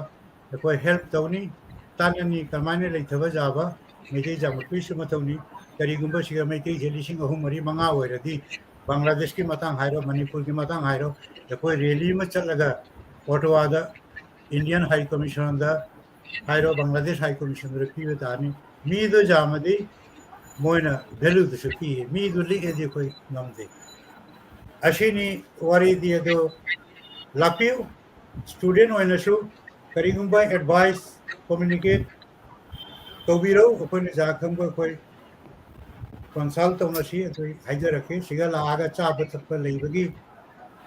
so no problem for time being as a Canada government annual commission with the welfare pay welfare and this is welfare country moi ki budget ti chaw nuaiba country ne paisa moi adu ki matik cha na moi ke mashi madana thamni aduna ne G7 oise student scholarship pi basi moi adu ki fund du lei unemployment hoiraga unemployment pi bagi system ma jagai di अखोई pension फंगई pension की system होजी कोई थबक सुबद pension कई unemployment कई अदो अखोई इस मीन दैट गवर्नमेंट से अखोई इशा मांगे अदुगा अखोई चीट तौबगी थर्ड वाली वाकन फगनसे सम पोगलते ऑटोमेटिकली आई करिंग वाना तारा गवर्नमेंट ले के अदु गवर्नमेंट गु अखोई ना करिगी चीट तौरनी मतें पांगना थना दिस इज रिलेट तो अशीनी वारी अदु हागचरी ओजानि सिगु फजरबा ओजानि सिगी पाउदम औता थंबिबगी दमक्ता असि ताबिरिबा अमसुंग एंगबिरिबा बिहार खुदिकमक पुसु असि ओजानि सिना फजरबा पाउदम पिबिरि अदुगुमना आइना ngasi मणिपुरी मिरोरी माइकेदगी हाइजनंगी बांग्लादेश के मणिपुरी इचिनाउसिंग करिगुंबा लाइव लाइसु तंबगी खुदोंग चाबाबु ओरबसु नत्रगा सिनफमगी मतुंग इन्नबु ओरबसु चाखतगी मतुंग इन्नबु ओरबसु करिगुंबा Canada America da chatting bal iragadi oja nisina legal way da chapagi matang nasu illegal way da chapagi matang orabasu karamana chatkani archala kari thenagani haibagi wari si maru segna miyam gi mafam da thambire asigi da makta oja uthaga chari kanagumba Bangladesh ke Manipuri isinau singna mahei roibu orabasu thesis tabagi orasu PhD tabagi orasu live लाइसु तंबगी ओरबसु चनिंग ताबा लेरगदी ओजा नेसिगा सुमरी गनवी बजागनी मणिपुरी मिरोगा मरी लेनवी बजागनी असिमाना चलगा अवाबा थेनदबगी दमक्ता मयागी मिजन चिंसिन चरी आई मथंदा अमु ओजा हिरंगी मफमदा लाक्चगे ओजा हिरंगी मिजन चिंसिन चरी करिगुंबा बांग्लादेश की मणिपुरी इचिनाव सिंगना सेन थुम तानबगी ओइना हादि लाइक लाइसु हैरबसु सिरिसा बांग्लादेशता चाकरी फंगबा थबक फंगबदा वाना थोई अदुबु असिदा करिगुंबा सिनफमगी मतुंग इन्ना मिडिल ईस्ट चटनिंगबा तारगदी बांग्लादेश की मणिपुरी इचिनावसिंगना करी सिनफमदा हैरा खुद की थबक हैरा चटपा अमसुंग मेडिकल दा साइंस तगी हैरा चटपा असिगुमगी खुदोंचाबसिदा करी पौटाक लैबा वजा हिरगी मते नोंतंग ngasi Bangladesh ki Manipuri chinaw amadi ngasi gi thoram masibu yengbiriba tabiriba biwa mayang gi mafamda khadam thambira mara noruna nisingjari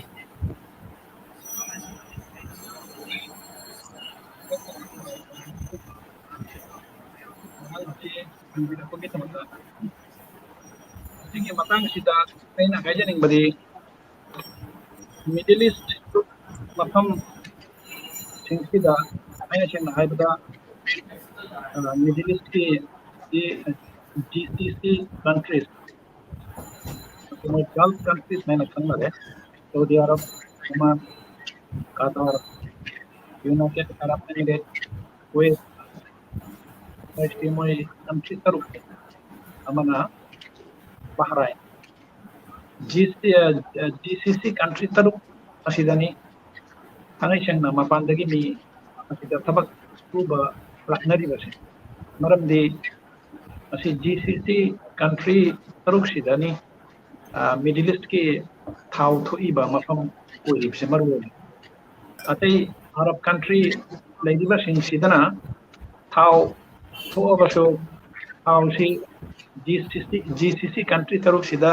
थोइ सुमाइना होकना दे अमसंग मपानदगी सु मी लाकबा अखोगी एशिया एशियादगी एशियन कंट्रीज दगी नतनसु यूरोप अमेरिका गुंबा लम क्यादगी सु म्यामा केना तौदना मो एक्सपर्ट स्किल एम्प्लॉई होइना लाकपा म्यामा लई मसी अइना खंगजबदा अखोगी medical field amadi leirako health professionals oina health professionals haibasi koi lain ba doctor tanatana so ate mongi paramedics laiko koigi laboratory technician haibagumba adudi x-ray technician haibagumba adudi nurse moisi hoi kumna mak oza hiren gi si net ta khara problem ora bra kai no no hadik hadik kam tau ado tari akoi ajeng ma kangu di tari yani chondro da sum chang chen mari hiren oza hiren sum haibe utari oza ado sai paramedic oiba kango sing dagi so asida thabak ki scope ti lei yamna thangai sengna haibada nurse doctor galoina na nurse asi category ani sigi thabak asiga scope jam lei ado asidai sida barrier amakhak lei barrier sina karino habada akoi ki health professional ki thabak sidi mai gi legi mafam matungin na madugi mafam dugi madu lebak tugi government ki licensed approval ama mathautai aidi akoi asi karina hai akoi ki license hai sujai medical license mafam adugi medical council gi license ama mathautai license to phangbatai license to phangbata phange harabadi mafam adugi local government ki license sheet examination ama lei masi akoi gi umandana prometry examination haina sum khangnare prometry si GCC moi mafam punamakta prometry examination si moi lowi ahan bada written do qualify to bagi makhada bhaiba lowi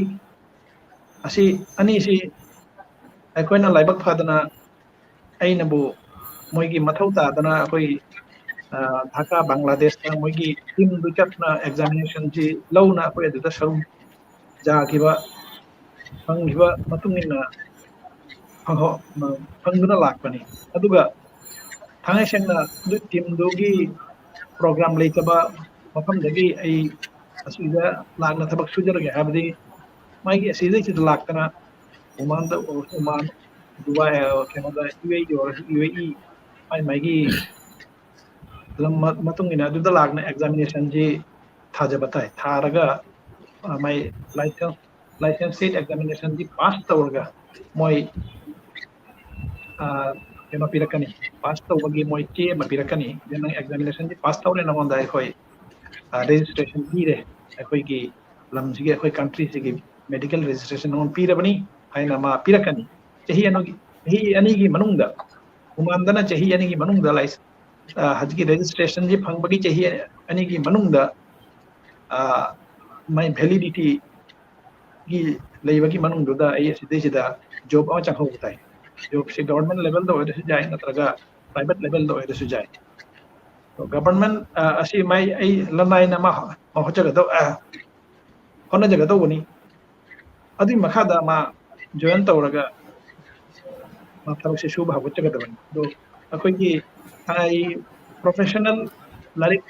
tamna laga do jate akoi ki health science na ni country amadagi country lana lakada madagi country dogi kenogi registration nama changi registration phangbe tamakta examination jesi very hard man registration phangma makhada adi makhada ai private level da natraga government level da ai try tawjage tabak tamta ena aduna scope lay rabagi matung makhada bhauda masai registration ki barrier registration je ai thangai sena siga langma thara batai registration gi ai thang online da hikti jai online da bap oi uman gi license registration kari haina thani online da thanga summa thamani online da registration gi tamta परीक्षा थागे exam जे थागे ना खलु को दे online they apply तौरगा मोय सुमा दुगी केनो दो पिरकनी पिरागा online the मोय visa दुगी कनी एप्लीकेशन एप्लीकेंट टू द जे नमित सप्ता नियमगी सिदा लेबगी एग्जामिनेशन दो पार्टिसिपेट तो होई तमता अदि मखादा एग्जामिनेशन पार्टिसिपेट तौरगा एग्जामिनेशन दो पास तौरे हारगा अमुका मो नेक्स्ट भाईबा एग्जामिनेशन की दौता अमुका मोय तोंगामना अमुका अदुगी सुम वीसा इशू तौरकनी मागी डेट की मतुंगिना अदुनी तौरिसे अदुना पिगे मसी अखोय बैरियर ने माने रजिस्ट्रेशन पिगे हेल्थ प्रोफेशनल द कंट्री मदगी पास तौरगा कंट्री मद सुगे हते मदि कंट्री दुगी एना सुनिंग बा कंट्री दुगी रजिस्ट्रेशन एग्जामिनेशन द ए सरुप या बताय सरुप या रगा दो पास तौरगा मदि मखा रही ट्राई तौर पदमने अदुनी तौरिसे अदिगे बैरियर अदुगा अतै अतोपा फील्ड तना इंजीनियरिंग गुम्बा अतोपा फील्ड ता इंजीनियरिंग गुम्बा दे थांगसेन हाइबदा अदुगदी लाकनै मोयदुगदी कंस्ट्रक्शन इंजीनियरिंग अदुगदी माय मोंग इंजीनियरिंग फील्ड सिगदु अखोय द हेल्थ प्रोफेशनल द मतिबा तंगाना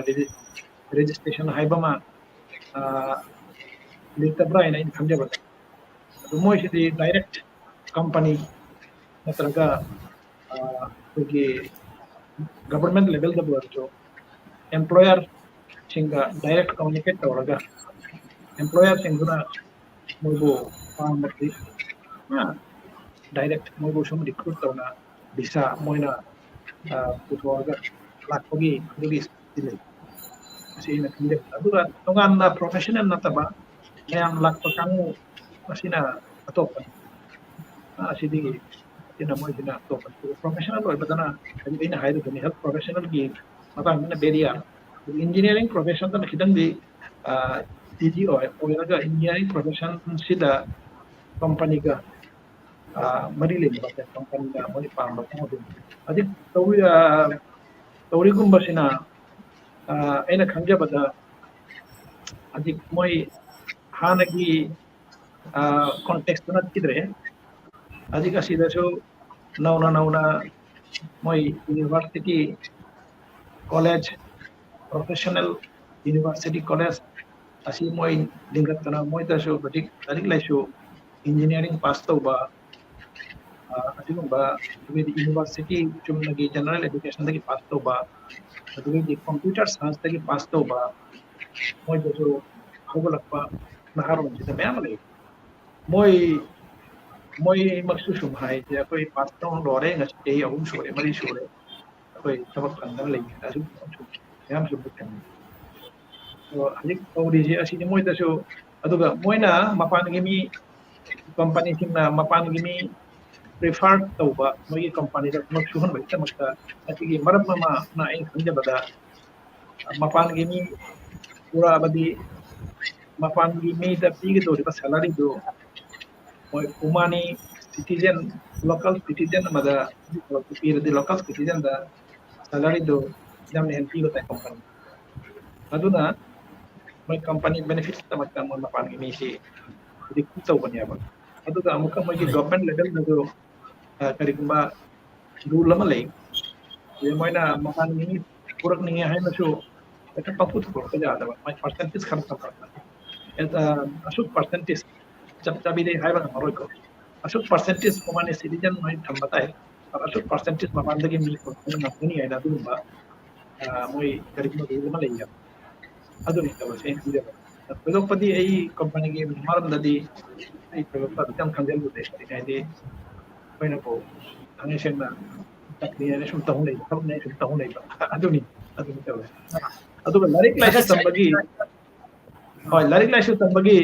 karena bam di mapan thola lei है विदेशी बिटोय दा बलिको अदु थागसे लै ओजाहिरेन बो अरोय बदा ओजाहिरेन की वाही असना लाइर लाइसु तमदी दुई काना बलै हाबगी वाही असे असिदा बांग्लादेश के मणिपुरी चिनाव सिंह कनागमना करिंबा मिडिल ईस्ट चनिंग बलै रगदी ओजाहिरेन की पौटा कसी लोबी हाइदुना आइना हाइजनंगी मेडिकल प्रोफेशन दा जामना खुदों चाबा लै नार्स अमदी खैगी डिप्लोमा मेडिकल टेक्नोलॉजीस क्या सिंगे अदुगी खुदोंग चाबा लई नर्स की खुदोंग चाबा लई पैरामेडिक्स की खुदोंग चाबा लई हाइबा से वजाना अदा मेडिकल प्रोफेशन चप तारगदी ऑनलाइन दगी अदुगी खुदोंग चाबदु यंगबी हरा नसी ऑनलाइन सोशल कनसिदी बांग्लादेश तसु लब खुंगंग लेकाय तसु असि खुदोंग चाबा सु लेरबा कौबनिना असि कनो यंगबिनाबा जाय कनागुमना असिगा मेडिकल प्रोफेशन दे चनिंग बा लेरगसु वजा हिरेन ग मरी लेनबियु आना हाइजनिंगी वजागी फजरबा पाउदम पाउटाक तंबीबगीदमक्ता अइना वजाबु से इकाई खुमनजरी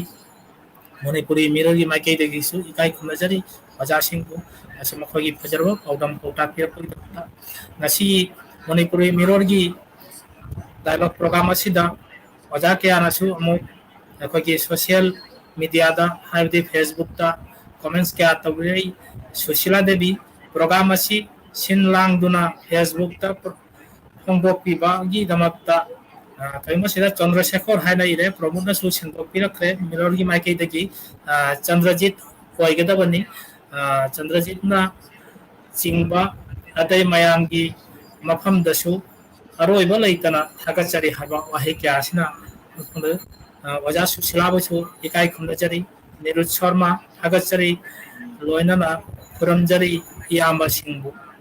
निरुज शर्माना वजा निरुज शर्माबसु थागचरी असिदा इंडिया की बांग्लादेश मपानदगिसु आगरतलादगिसु गुरुमयुम विप्लव शर्मा देखोगी थरमसी एंगबिरी वजा बृंदा भानुवासदगी एंगबिरी मयाम सिंह सुमने एंगई देवदत्त ढाकादगी एंगी नामरम शंकर सिदतगी एंगबिरै नामरम शंकरनसु हाइरै थागचरी वजा मयामबु खुरमजरी हाबा वाहे कयाना शिल्पी कंठौजम वजा सिंह कयाना नसिकी थरमसी एंगबिरी नसी यखोगी मणिपुरी मिररगी थरम असिगी मत जो सिलकले अदुबु आइना अहानबा मक्तदा थागचखिबा ngasiगी वजा निसी अमसुंग वजा हिरेन मखोय अनिगी मफमदा हाइंगमदना इकाई खुमनजरी थागचरी अनसुंग मणिपुरी मिररगी माइकेदगी इकाई खुमनबा उच्चरी अदु ngasiगी थरम असिदा एंगबिरिबा ताबिरिबा सुबनगी बांग्लादेश की मणिपुरी इचिनाउत नतना बांग्लादेश की मपानदा मैतैगी हरखम ओइरिबा पोंगनाफम लंदम ओइरिबा मैतैगी साथम ओइरिबा